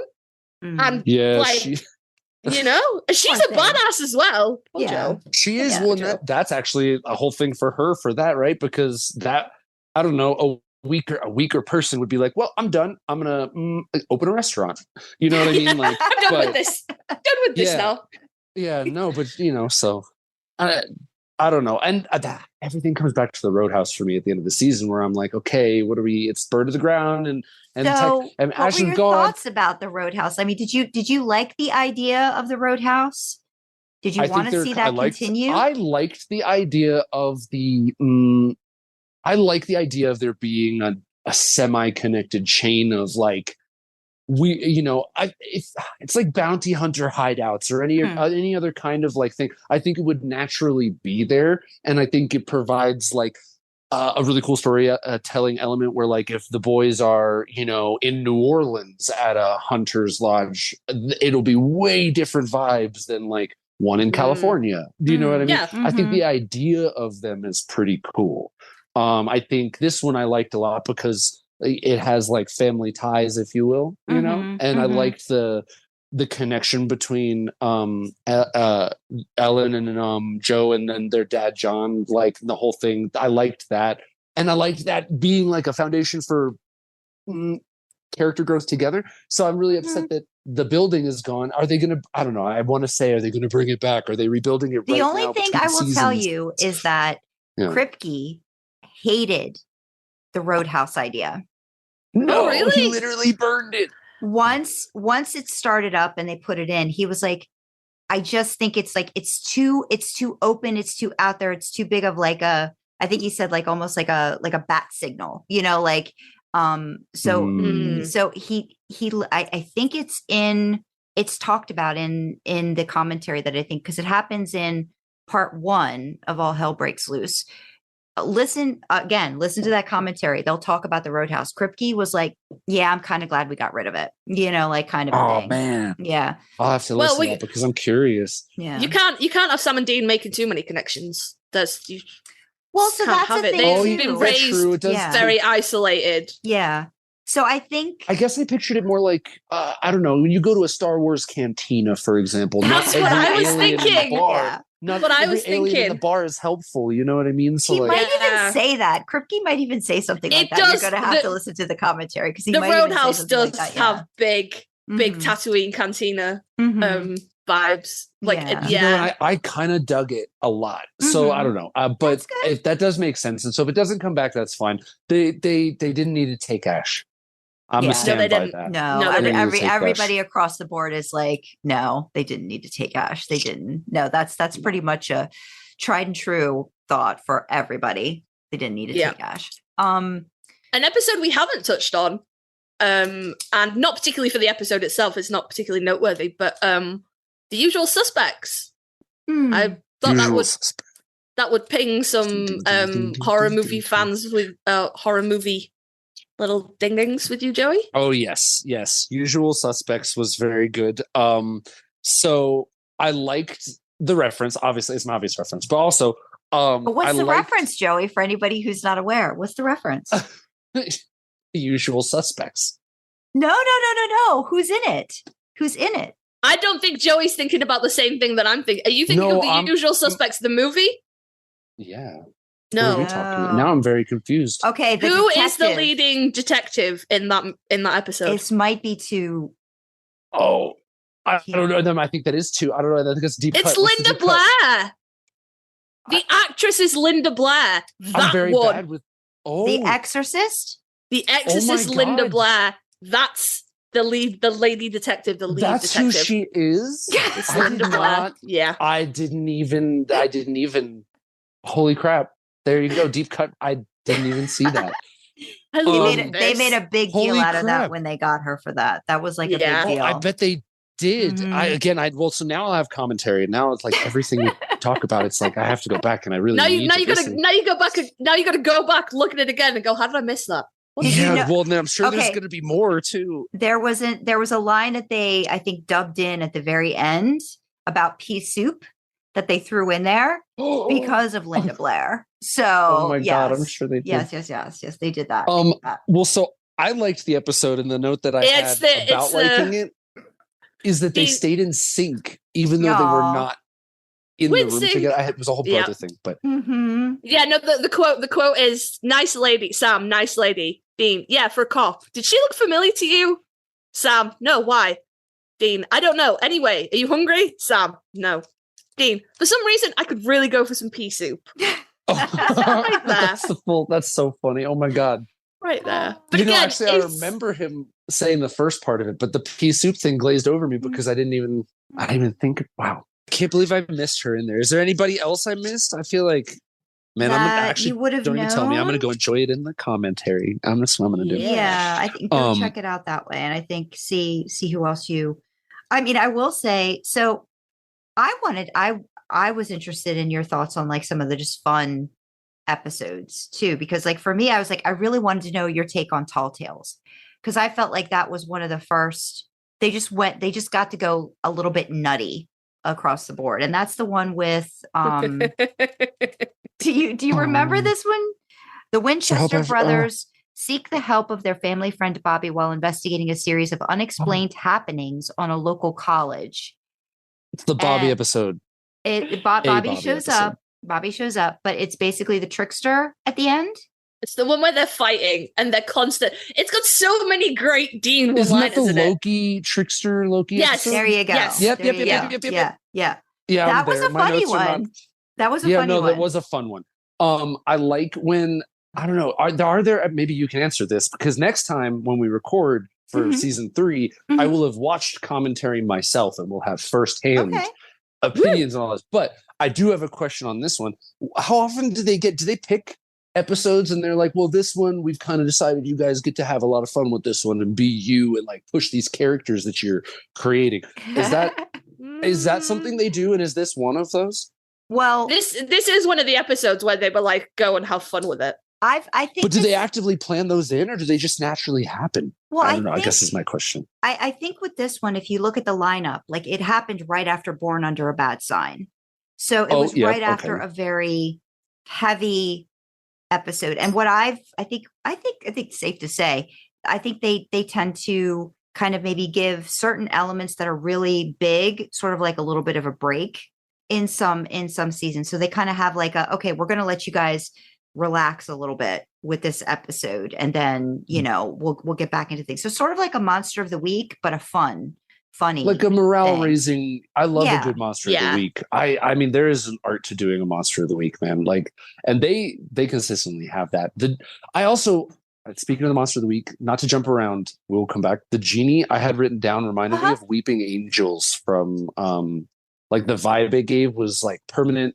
It touches you to send you to a different place. It gave me like archetype wise a really strong Weeping Angel vibe. But I like the monster of the week thing. Tall Tales is another one of those. And I don't have any quotes from Dean, but I remember there being a Dean one-liner in this one, and it's going to bug me because this was a fun episode. So I know he had at least one. Okay. Do you want me to tell you what your uncle's favorite Dean scene is in this? Okay. Yeah. So it's when they are going up to the office with who they later find out is Trickster. And what is this from? This is from Sam's perspective, right? Sam's POV looking at Dean, right? Because they're taking turns telling the story. And all of a sudden Dean shows up. He sees the candy in the candy jar, and then he just starts putting them in his mouth one after the other. And he starts talking, and he looks like the biggest chipmunk cheeks ever. If you don't remember the scene, Joey, I do remember. Watch it again because your uncle loses his shit every time. Does he really? Because I laughed at that. It's one of his favorite things that Dean does. It's such a fun storytelling thing to be able to do this was my perspective, that was their perspective. Like, that's always a very fun I love it, like blah blah blah toy. blah blah blah blah blah. Now my favorite is when they are wrestling on the over the money clip, and they're on the bed, because if you pause it at the right time, you can see them go from Sam and Dean to Jared and Jensen when they fall off the bed, because it's Sam and Dean wrestling, Jared's about to land on Jensen, fuck. But you gotta get it in the right moment. Because there's a change over Dean's face where he's like, Dean, Jared's gonna land on me. Fuck. I love that one. In terms of like funny and like lightning, I will say lightening the mood. So right after Heart is Hollywood Babylon, where they go to Hollywood. Oh yeah. So that's a very light episode, but it's also very, it's funny. And they do a lot of, again, Joey, you might not know this, but like they make a reference to when they're doing the Hollywood tour on the little bus or whatever. Yeah. And like the guy that's, the tour guide is like, and if you look over here, you'll see the set of Gilmore Girls. Well, yeah, I remember Jared was on Gilmore Girls, and the character that he played on Gilmore Girls was named Kasey. Dean Forrester. That's so funny. And that's probably why they did that. I remember them making the Gilmore Girls reference, because whenever a show directly says the name of another show, you're like, there's a reason behind triggers this. In my mind. There's a reason behind this. Yeah. It flicks a red flag up. Yeah. So if you aren't sure, write it down and we can let you know at some point. Is there a reason why they said this? Or they mentioned this out? Is it a blooper? It is a blooper where Jensen falls out of the trailer, isn't it? And he goes, I'm like a cat, and I always end up on all fours. That's not in the actual episode, is it? No, I don't. No, I would have remembered that. Yeah, no, you gotta go and watch the gag reels. They're fucking hysterical. But you got them. You've got them. Yes, on I DVD. can. Yeah. Oh man, no, that'll be a fun Friday night. Like at the end when he comes out of the trailer of the actress, and it's clear that they've hooked up. In the bloopers, he goes to step out of the trailer and he falls, and the camera doesn't follow him down, so it's just like Jensen, poof, like thud, and then he like hops back up, and like obviously people are like, are you okay? And he's like, no, I'm fine, I'm like a cat, I always end up on all fours. And it's not the first reference Jensen ever makes to being a bottom, let's say, but it is one of the funnier ones. It is one of the funnier ones. We are not stating Jensen Ackles is anything other than the heterosexual male he has claimed to be. Don't at us, Tumblr people. No, I'm not saying he is. I'm just saying it's a funny joke. That's all. It is a funny joke. Don't at me. No, I genuinely couldn't remember if that was in the episode or not. I was like, does he fall out of the trailer, or does he? That's when you know you've properly watched all of the bloopers. That's where I want to be. Sometimes. Yes. Oh, they're my Joey, sweet summer child. You're still. Sandra was not kidding. Get the bloopers and the real scenes mixed up. Yeah, I'll get there. That's Kasey. Yeah, that Sandra was not kidding. My like or dislike of an episode has a lot more to do with behind the scenes knowledge. If there's a funny blooper attached to it. Whether I know that the boys had a bad or good time of filming it. Like, you love Tessa from episode 1. There are lots of bloopers right at the end when she's possessed and she puts her hand out to touch Dean. Yeah, that's in the commentary. There are lots of bloopers. She couldn't see because of the contact lenses, so her angle is just a little bit off. So there's a lot of bloopers of Jensen just moving her arm into the right place. Because she's just mostly guessing. Oh my god, that's so funny. So I have to watch them. I gotta ask, what's your opinion? Is your opinion about clowns the same as Sam's? I don't like clowns. Okay. I personally am not afraid of clowns. My opinion of clowns is that their time came and passed, and now the job of clown is not is not the same as it was, and I don't think it's a good job anymore. This is not to be rude to any clowns. I don't think we have a big audience in the clown demographic. I just wanted to be totally fair because I understand that there could be a mime listening. Yeah, we want to be open to that. That there could be. But I just don't see the place for clowns now, and so clowns kind of creep me out as an institution past probably like when we got electronic entertainment. But then beyond that, I think clowns are a little iffy as a gotcha. So, Gotcha. They creep me out. So I think another question I had was world building. Like, was there certain stuff that you learned more about this season that you're kind of like, okay, now they're explaining this next bit a little bit more, and I'm finding a little bit more out about this aspect of the supernatural and stuff like that kind of, got you like, oh yeah, this is cool. Because I know you were talking about that a lot in the first interview that we did. Like, I love that they're like giving me this information about this and they're building on it. So I don't know if there's anything you kind of like noticed or stood out to you, and it's okay if nothing did. I just wanted to ask. I like that. Well, for world building, I'll mention right off the bat. I already said I really liked Hunter's Lodges. I liked the idea of that, and I was excited to see much more of that. So I like that. I see that as a tool, just like the cantina in Star Wars. You could tell a lot of stories. You can enter that and then leave that space of a Hunter's Lodge with almost any story you can find. It's the classic D&D tavern. Like, you can go into the Hunter's Lodge and come out with almost any story that you're about to tell for an episode. And I think I like that. Not to focus too much on it, because I don't know if it's a permanent thing if he doesn't like it himself. But he burned it to the ground, so I think that's probably pretty permanent. But anyways, I like the Hunter's Lodge idea. I think I could tone that down for more long term and say I like the idea of other hunters out there. Hopefully that's not an idea that's gone. I liked new sets of creatures. And also building more on the psychically, like the fact that they all had to be have blood dripped into their mouths as babies, and that's how they're getting their psychic powers. I like that they were world building with like how that type of magic works, because I think demon magic is working a lot different than a lot of the other creatures that they have a notebook reference for. Let's see. I see nothing else. I wanted to see more of those things. I think I had this like blade type, like, I don't know, the Hunter's Lodge with the boys gave me this idea that they might travel around and we'd see more and then learn more from I don't know. I think I went in the wrong direction with it based on this season. Okay. I think the only thing I was like thinking about was they did a lot with like the Crossroads demons in I do like that. The Crossroad Blue, was it Crossroad Blues or something like that? Crossroad Blues. It was Crossroad Blues. Yeah, yep, and I liked how that information kind of builds on itself to like eventually you see what Dean ends up doing. That's one of the coolest lures they could have picked. It's not a cryptid, it's not a creature. It's I would almost call it. I would more make it.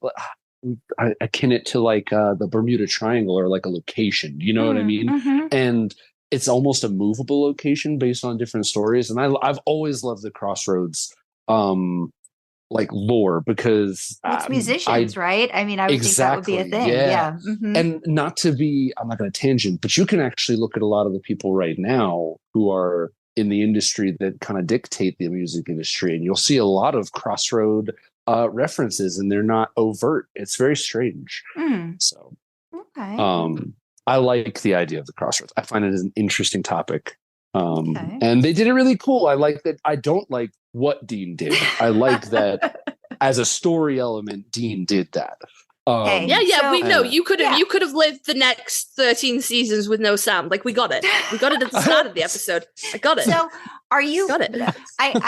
Let's rework that. Let's workshop that though, Joey. So like, Sandra's like, I can't leave that in. Instead of that, like, are you saying you wanted Dean to try to find another way to do that? Like, were you thinking he was going to find a different way to bring Sam back? Or So, okay, I'm definitely not saying Dean alone, the show, that, because again, it definitely is a Sam Who's show. he gonna It's a show save? about Sam.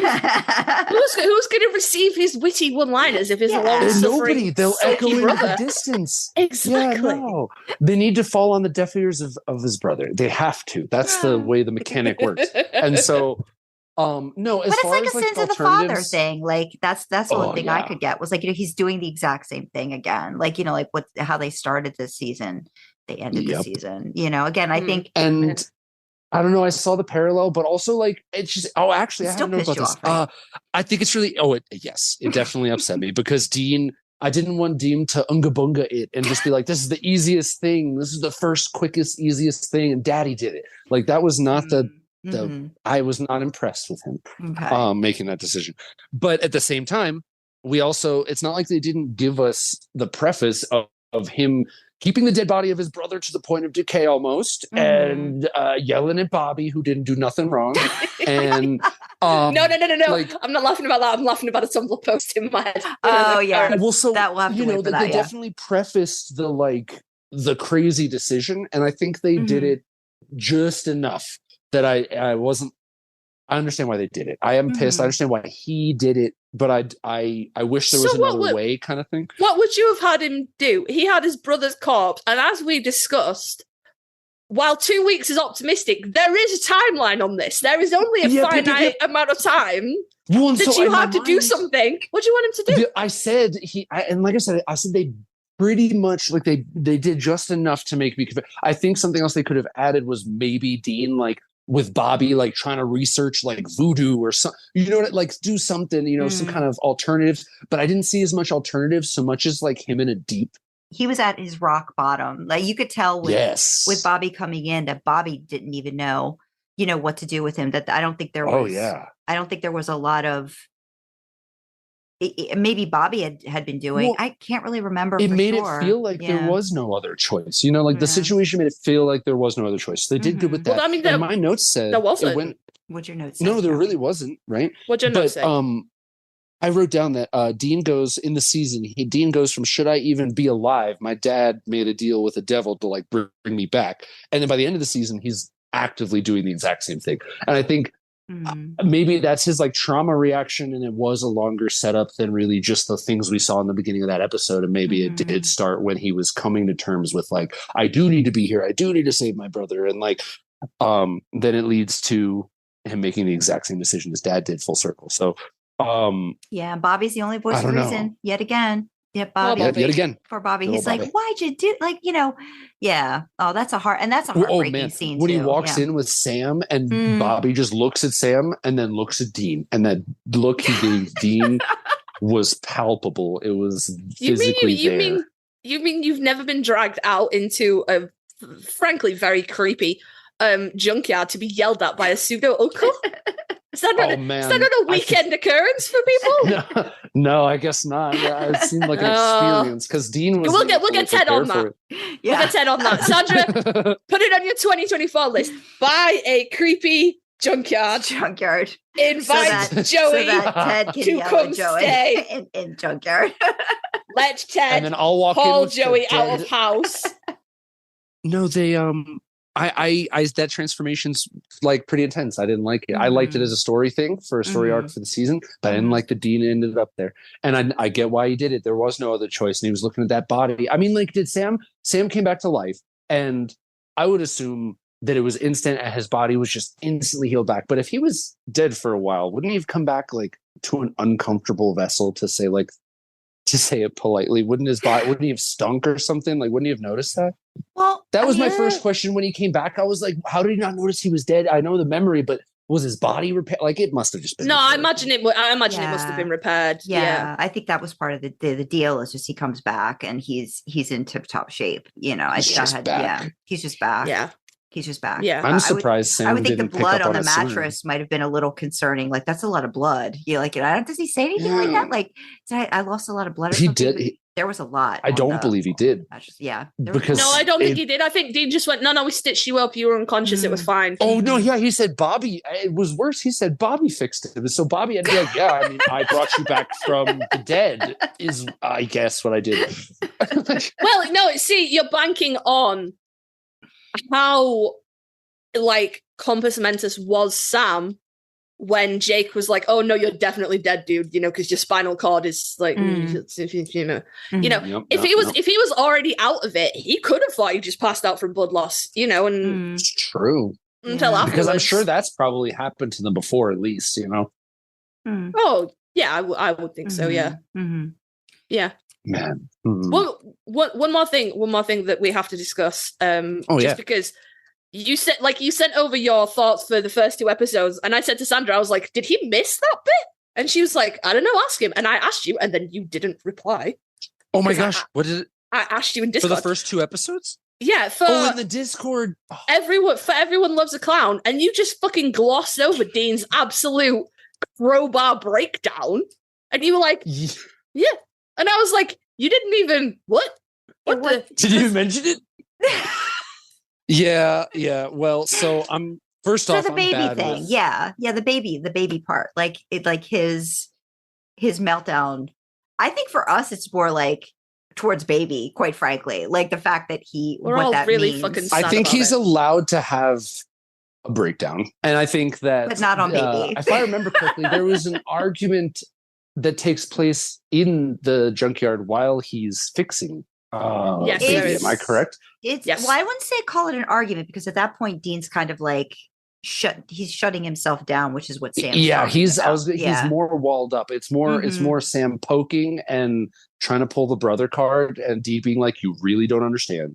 And I think that conversation would have gone different if they were having it in front of a pristine, shiny baby on the side of a street instead of in a junkyard where baby was broken. Okay. But even though he's been actively fixing it? Well, I think baby being there makes him a lot less edgy towards his brother. In that situation, it really didn't help to not have baby. So you're saying there. he had to focus it somewhere, and it was just unfortunately. And it was, I mean, I think Sam could have not poked him while he was doing that. Probably could have poked him over like lunch, in my opinion. But maybe I don't know. Maybe Dean wasn't doing anything but working on baby 24/7, and so Sam was like, you know what, I gotta go confront him where he's at. I gotta talk to him. I actually totally see that, you know? because he was probably totally avoiding by being. I think so. I don't think Dean Winchester eats lunch when he's grieving. I think he drinks lunch. Mm. And also, if you had a choice between Dean with a crowbar and Dean with a knife, where are you going to go and poke the bear? Where are you going to be like, hey, you want to talk about this? Because we should probably talk about this. Because I figure, I don't know, I just feel like you have more room to get away with a crowbar. Like, it's quite heavy. Yeah, and if he goes to throw it at you, you could probably dodge. Yeah. If he throws a knife at you, like, it's not as much dodge room. It could get stuck. Yeah. And yeah, go ahead, Joy. But then I've got something about the car. I was just saying, I would definitely say crowbar. Crowbar Dean is a little easier because the range is a little bit longer, but if it grazes you, it's not gonna leave a cut, so you can dodge. Now I have this hilarious image of Sam and Dean running Benny Hill style around the fucking Impala. Like Scooby-Doo or something, with Dean with the crowbar, and then every so often one of them will pause and they'll reverse directions, but it's still Oh man, that's hilarious. I love that. Yeah, no, that's what would happen with the crowbar Dean. So I thought it was because, like, I remember watching that scene and being like, oh, like, absolutely, like, really gut wrenched that he was like, this is his baby, this is his, and like, I get it, it was taken out on the car or taken out on Sam's face, and I happen to be kind of attached to Sam's face, you know, so like, I get it, but I don't know, it felt worse, if that makes sense, because it's not even like he just kicks her a couple of, like, he fucking smashes her to pieces again. It's an exclamation mark at the end of a very intense conversation, and I think it shows that he's not. Well, I mean, I already said he takes a transformation from should I even be alive? There's a lot going on. Like at the beginning of the season, he's just like, man, I have to save him, but also I have to like kill him. Maybe like there's a lot going on in his mind, and then there's he's holding baby, all that and in. And he's not being able to be honest with it.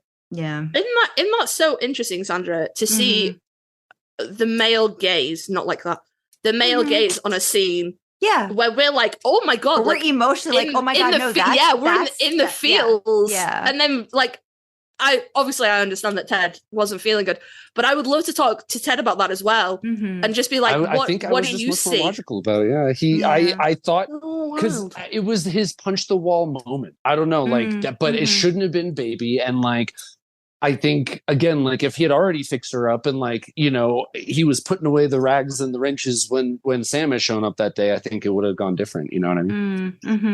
With that conversation with Sam, maybe he would have opened up and everything, but taking out on baby, I think that also was just him saying, you know, kind of, you know, screw it, because you can swear. It was his fuck it moment. He like, and that was one of the only ways you could show that with Dean, and the conversation shows that, but also their characters show that. So like he is never going to take it out that way and hit his brother. You know, if it was hit the brother or hit the car, it was not going to be the brother. It was going to be the car, just like you said. And I think that scene was probably pretty necessary. It was sad. It was definitely sad, but he had to hit baby, not Sam, you know. I mean, we could have just hit nobody. Like other stuff. We could have just hit nobody. We could have been an adult and talked about our feelings. Would that have been Dean though? He needed 2 or 3 more episodes of rumination and like he needed to beat himself up about it more. And technically beating up his car is beating up, you know, that's a version of him beating up himself, you know.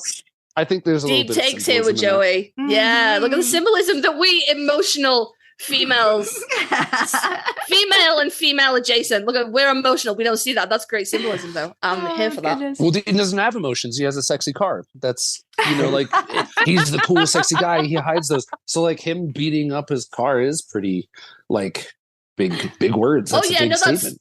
That's the height of emotion for Dean, 1000%. But yeah, no, that's real. This doesn't ruin anything, but does he actively attack baby anymore, or is that like the peak for that? And then he said, you know, I don't like this, and he doesn't do that anymore. No, I think you could safely say he never does anything attacks like that again. He never does that again. Okay, so that was a pretty big deal. Yeah. This is not a spoiler. I was going to say one thing about the fact with the car was that you don't. So you finally get the official baby the very next episode that he calls her baby, because before people were just giving it a nickname, I think online, calling it she was the Metallica. She was the Metallica. The Metallica. So it wasn't until the very next episode where like he's driving her and he's like, oh, he doesn't understand us, baby, and stuff like that. Don't listen to him, baby. Yeah. He doesn't understand us. That's what he says. So that's like from then on, it's baby. Yeah, it's such a perfect driving moment because he floors it and she revs and it's beautiful. And he goes, listen to her purr, and Sam's like, do you need a minute with the car?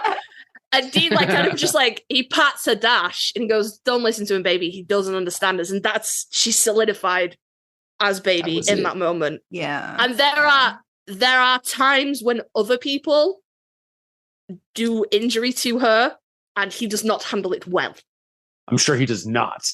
Only he's allowed to. You know, you've got a relationship with your car. I mean, what's your car's name? Oh, I do. What's your car's name? What's your car's name? My car's name is Sheila. And I have a Dean and baby-esque relationship with her. Tell me what kind of car she is. She's a 2007 Honda Accord. I got her used for a very good deal because when I showed up, the guy had not told me that one side had been keyed by an ex-girlfriend. So I got like $800 off of her.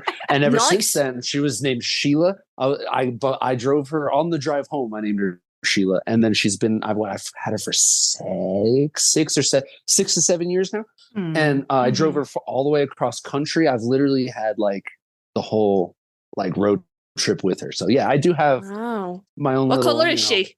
What color is she? She's deep dark blue. Blue.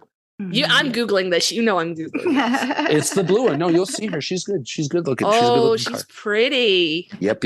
She's nice. Pretty. And she's low to the ground, but she's the bigger of the sedans. So she looks small, but she's actually quite large. To the detriment of most people parking. Okay, so Joey, you're in a situation. Somebody comes up to you, a sibling, doesn't matter who. You guys have been having at it. You've been dealing with some stuff. You're working on Sheila. You've got a crowbar in your hands.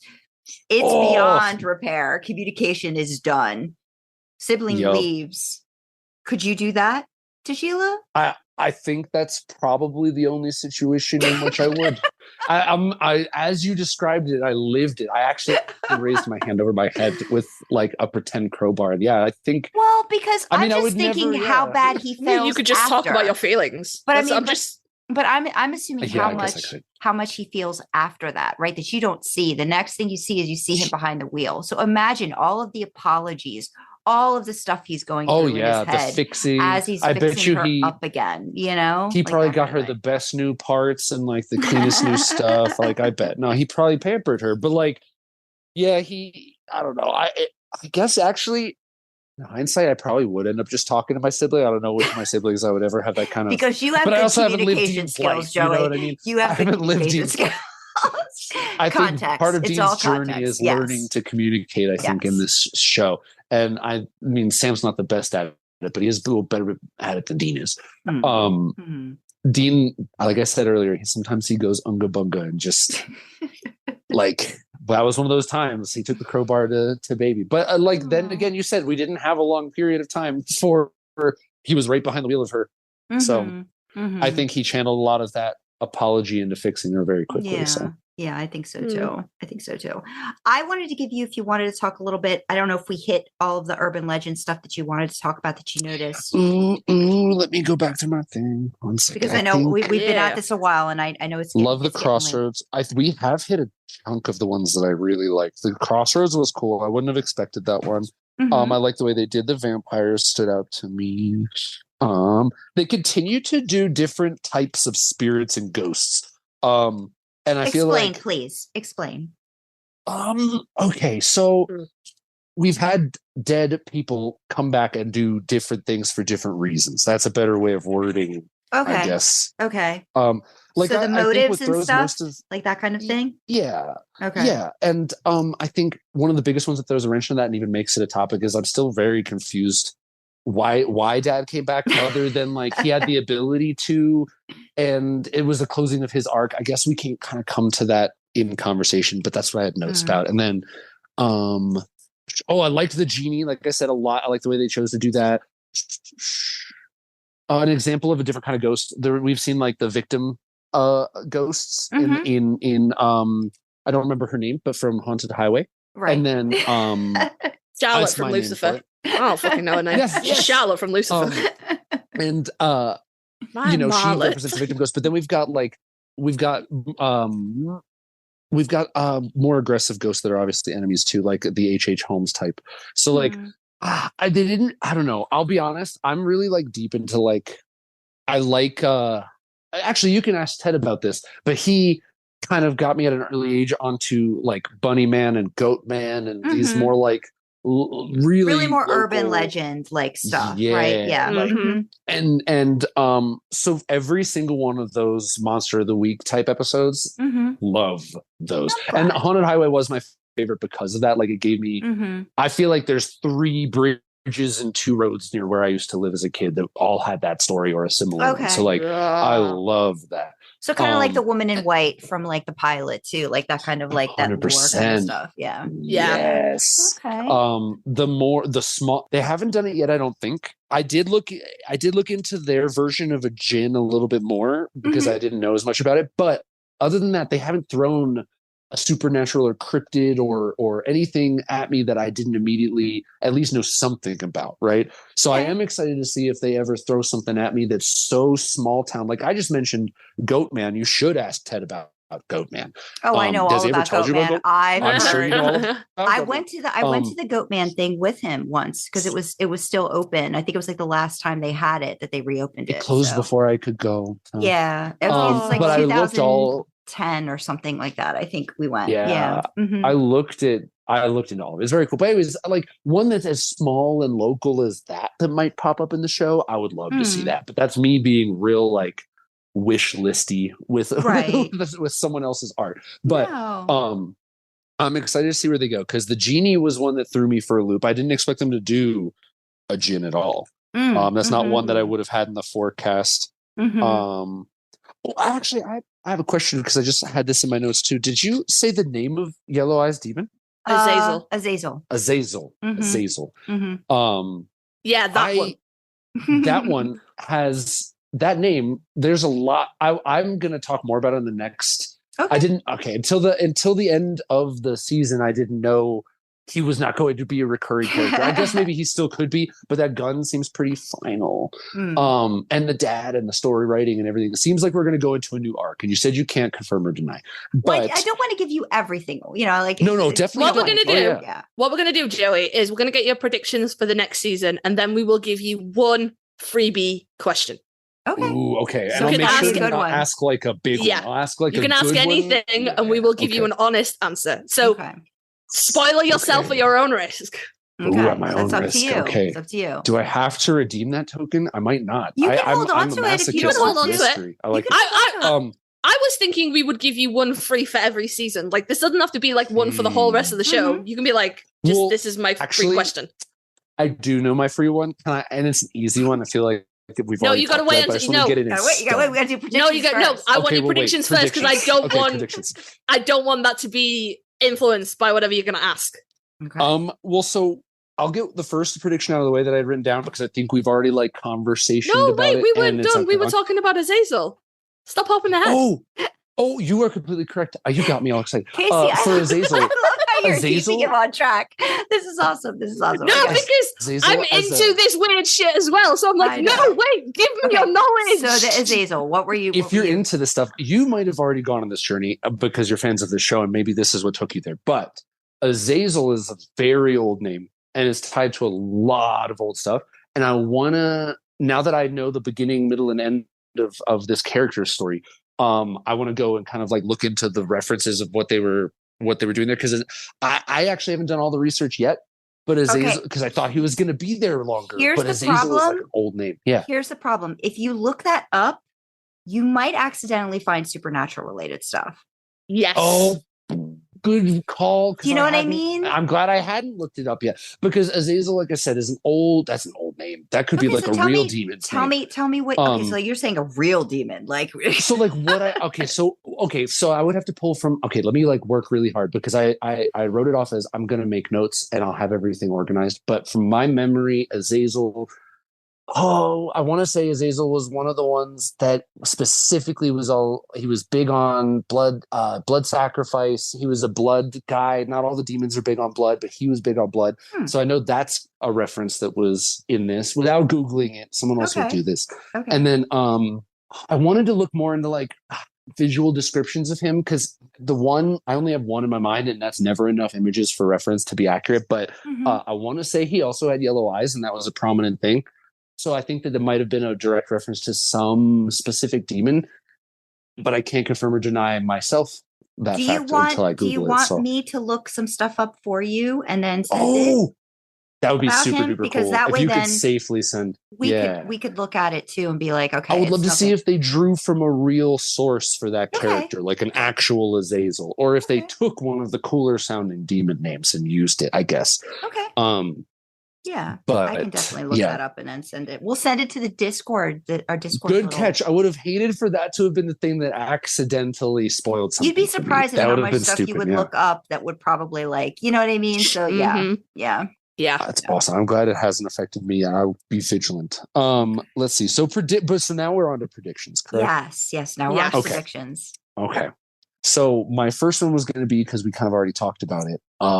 I thought we were going to see more Ash and Hunters and Hunter Lodge and like Okay, that but was that's like a thing. but I really thought. that's something you. I mean, are you still predicting that or what? Oof. I mean, like I would say we're probably going to see more Hunters, but as far as other Okay. lodges, Okay. I mean, probably not. I mean, I would have to listen to commentary to hear hear it with my own ears, but based on the way it was handled, seems pretty final. Now, when you say more hunters, are you like, you got to give me a little bit more about than that? Like we saw Gordon, the idea of the Hunter's Lodge had me and John having connections to other people who do the same thing. Like that leads me to believe that that's probably not going to be a thing that ever really stops. Like we have not had anything in the show that I've seen that has been like, oh, I'm the yellow eye demon and I put an end to all the hunters except for you. Like Gotcha. Okay. So I still see that as a possibility. Okay. I don't necessarily see it happening in a cool D&D tavern type setting anymore. So I wanted to get that one out of the way. I would still leave it at, we will likely see at least one other hunter that is similar to the boys in their goals. Okay, and this is in season 3. In season 3 prediction. I would assume we might see at least one other hunter. Yes. Okay. And that's me changing my original one about the Hunter's Lodge a little bit. Gotcha. This season we saw Sam kind of go from like gentle, cool guy to like now he's brought back and he's got a little bit of something in him that's like not super nice anymore. And I think it's funny because I wrote these in my notes next to each other. The Dean comment of him going from should I be alive? My dad may be able to bring me back to, oh, now I'm going to do the same thing. That was his journey. And then right next to that, I have written Sam's, going from gentle to being kind of scary inside. I think next season is going to be kind of flip-flopped with the way that they are, at least in the beginning. I think Sam's going to be the aggressive Dean role. I think they're going to role swap. I think Sam's going to be rushing in and like ready to kill and like ready to oof. And I think Dean's going to be the one having to reel him back a little bit. Interesting. We can neither confirm nor deny, but I like this prediction. All right. What else you got? Cool. What else you got? Yeah. Let's see. Okay, let's talk about the. Oh, go ahead. I'm just going to ask Dean's demon deal. Okay. So obviously, yeah, I have that one at the end. Okay. But yeah. Okay. That one is obviously that's going to be a big. Okay, I said obviously. They could surprise me. Maybe that'll be a 1-episode fix. Maybe that's the big pilot grab because the dad and that kind of surprised me, right? Like with how quickly that happened in episode 1 of this season. Right. So I'm gonna say less confidently this time, like a 50-50. No, I'm gonna say 60-40 chance that more likely than not we're going to see the boys dealing with Dean's deal for like the majority of next season. Okay. Because I don't think that's going to be a quick fix. That seemed like some big deal stuff. That didn't seem like a quick fix thing. Okay. To me. Okay. Okay. So we got 3. The 3 of them. You have another Not one? ruling it out. Okay. I think. I love this, by the way. Sorry, I told you these notes This were is awesome. This is awesome. Some of my predictions are written where I thought of them. My notes are awful. I'm really sorry. No, don't be silly. Oh, yeah. So I think that there's going to be before I make this prediction, can I ask a question? And I don't want this to be my spoiler one. I'm not picking this question. Well, you can ask. Okay. You can ask. So are I know that we've seen all of the other psychic children be offed. Was that the entire selection? Technically, this is a question about something that already happened. Was that all the children that Azazel was trying to do that experiment with? Are there more psychic little babies, children grown up out there somewhere? Hold on. I'm looking. Be careful. I have faith in you guys. I'm thinking. This is a thinking question. Somebody will. I knew it would be. Somebody will get that reference. I'm trying to. I'm going to split the difference here and say, I honestly cannot remember. I'm sorry. I realize that's a fair. really wanky answer. No. That's fair. But I can't remember. So what's your thought process? My prediction was going to be that I think I was going to say that without it being, it seemed like all the people that Azazel was doing that to might have already been kind of addressed in season 2, and then their story's closed in that episode. But I was going to make the prediction. I had it written there that maybe that was not the only demon. Like maybe he's not the only demon who's done that to babies or to people to affect them in such a way. Like that we might get more of a Stranger Things psychic kid, like that alley of I don't know how to word this. I think we're going to get more psychic kids like Sam. That's what I think. I think that's what they call them, psychic kids. Yeah. So you think special children. So you think there's going to be more psychic kids, basically? I think at least I think kind of like the hunters. I think that there's no way Azazel was the only. I mean, even in the historical reference, off the top of my head without remembering, he's not the only demon that's like a blood demon. So I feel like that's a really good idea that a demon would want to do. So I can't rule out that there would be other people. You can't see Sam as being the only one left right now, is what you're saying. I don't know. I mean, like, it is the hero's journey and this is Sam's story, and I do get that. But I think that you have to have an equal reaction to Sam having that, you know? Okay. And I'm not sure what that's going to present itself as, but it could be someone else kind of with this demon pact situation. Gotcha. I don't know if that'll be a season.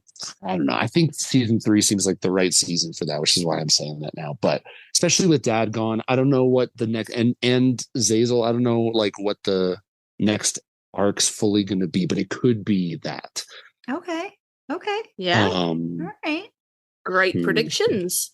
Yeah. Do you have? I think another that's one? pretty much no. I think those are the big ones. That was the last one, and I had to go back and look, kind of make sure that was the last one. So yeah, that's all my predictions for now. Okay. As far as an overall story arc, we're entering a new place. I actually am not, other than like really the only arc I could think is maybe that is the arc is them trying to get rid of Dean's curse in this year.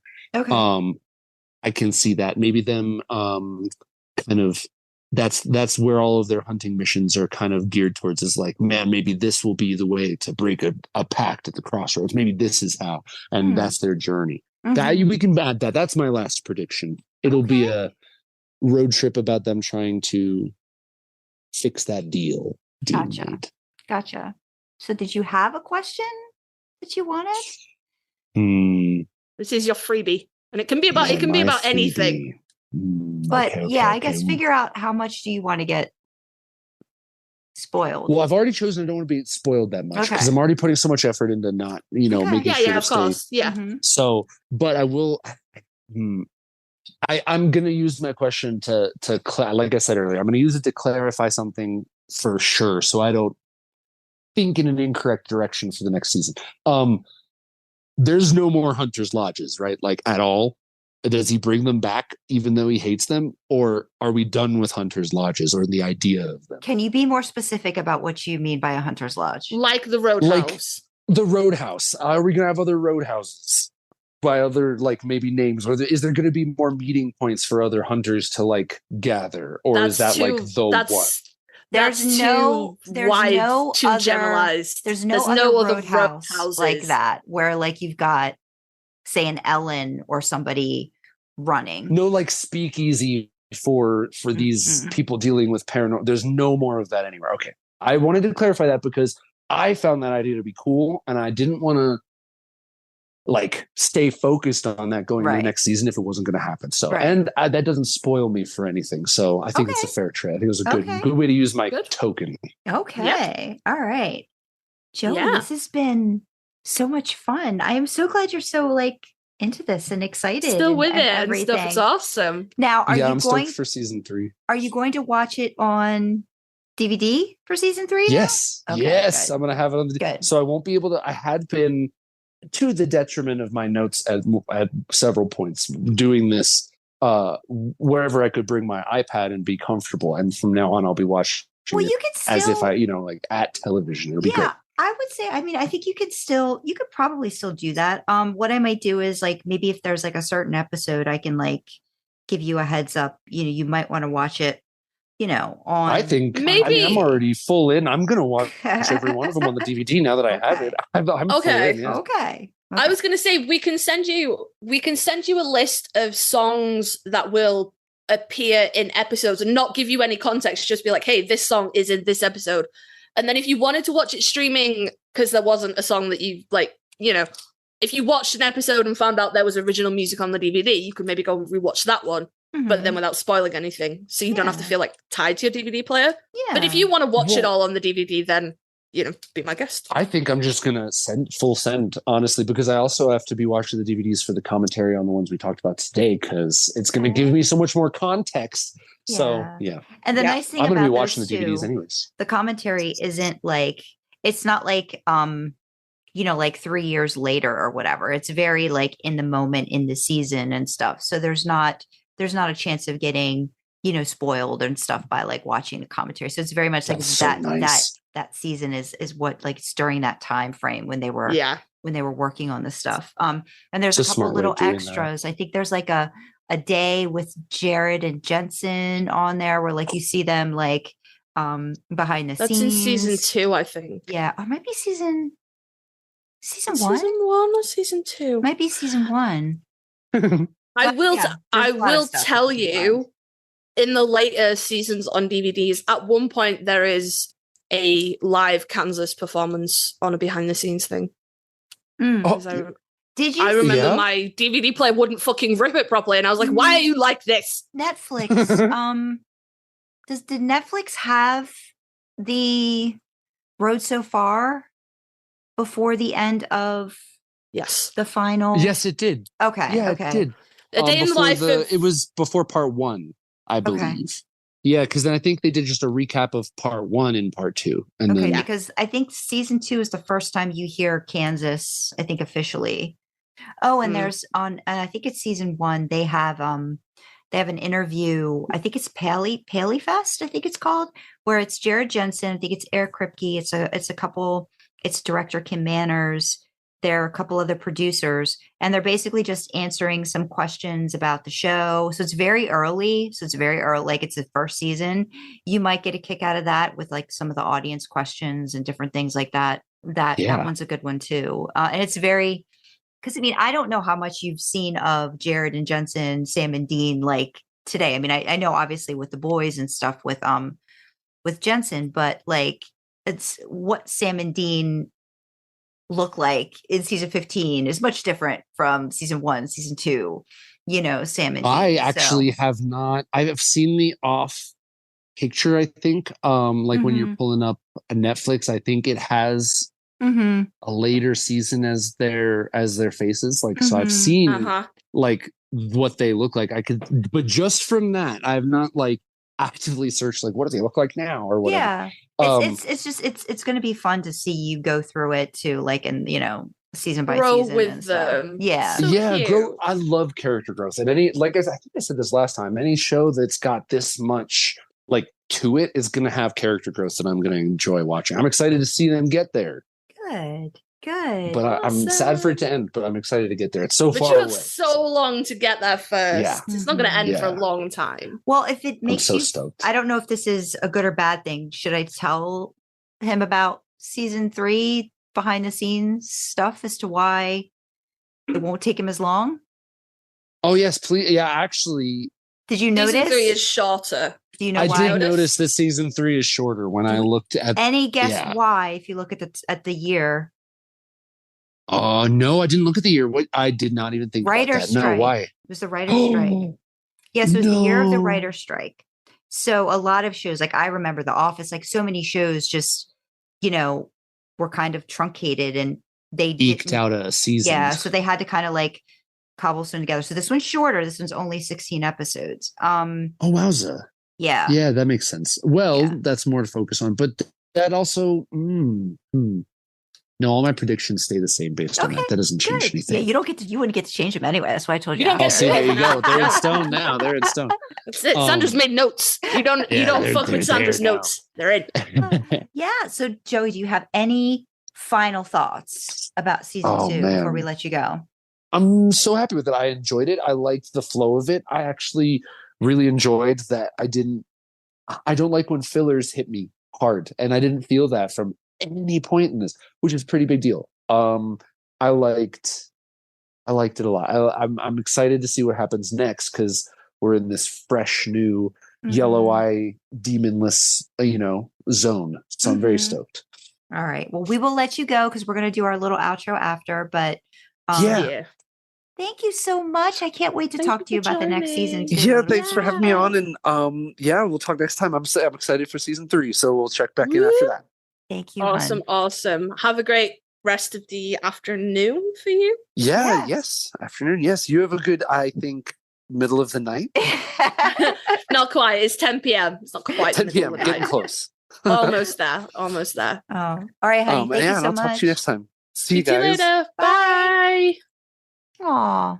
He is an actual angel baby child, and I need you to keep him in your basement. Okay, I'll try. I need you to move him, and like he can bring his brother if he wants. I'm renting out your basement. I think we've been on so long that it's starting to go wacky. So I think maybe we'll do. Should we wrap it up? Yeah, I think we should wrap it up. But yeah, so this is good. We're going to do more of this. We're going to do more Joey breakdowns, different seasons. So I'll be excited. We'll get to talk about all these things in season 3.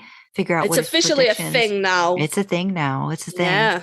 But yeah, so I guess let me pull up my part because I don't have it open. So I know. But we are going to wrap up this episode. We want to thank Joey, thank Ted, thank Kasey for dealing with all of the shenanigans because it was a long episode. I was the cause of like 80% of the shenanigans. I don't think 80%. No, I don't think so. But thank you for listening. Let us know what you thought of the episode. Email us at idlingintheimpala@gmail.com. Comment on Spotify in the Q&A section. Leave a YouTube comment. Join our Discord and chat with fellow idlers and us in real time. Check out our merch store, which is another fun way to show your support. You can find details for everything on our website, idlingintheimpala.com. Want to fuel our supernatural road trip? Consider joining us on Ko-fi for as little as $1 a month. We have perks to go along with different membership tiers and would love to have you along for the ride. Don't forget, you can support us for free by liking, commenting, subscribing on our YouTube, and following, rating, sharing on audio platforms. Engagement like that really helps us with the algorithms. All hail their benevolence. As always, we have the causes that we support in the description. So from me, you have LGBTQ plus talking charities. From Sandra, you have mental health charities and US election information. Keep yourself informed and up to date as November closes in. Shenanigans be afoot. So keep yourself appraised as much as possible. And remember, it is a jump to the left, not a step to the right, to bastardize the Rocky Horror Picture Show and the Tenacious D cover of Time Warp. And as always, the main causes that we are championing, highlighting, spotlighting, any other adjective that means drawing attention to are World Central Kitchen and Doctors Without Borders. Both of these charities are on the ground working in the Ukraine to help those still affected by Russia's unlawful invasion of the Ukraine, and in Gaza, which is in the crossfire of the war between Israel and Hamas. This is not political. It doesn't matter which side of these issues you stand on. We are coming from a purely humanitarian view here. There are people in the Ukraine and Gaza that are trapped, cut off from basic human rights like food, water, and shelter, and they are dying. They didn't ask for war, and we want to help people, risking their lives to help them. If you cannot or do not want to donate financially, that is absolutely fine. Just sharing the links around social media helps massively to keep these issues in the public eye and get people in need all the help that we can. So with that, we will say thank you to Joey and Ted for joining us in the back seat, and we will see you next time, guys. Bye-bye. Bye.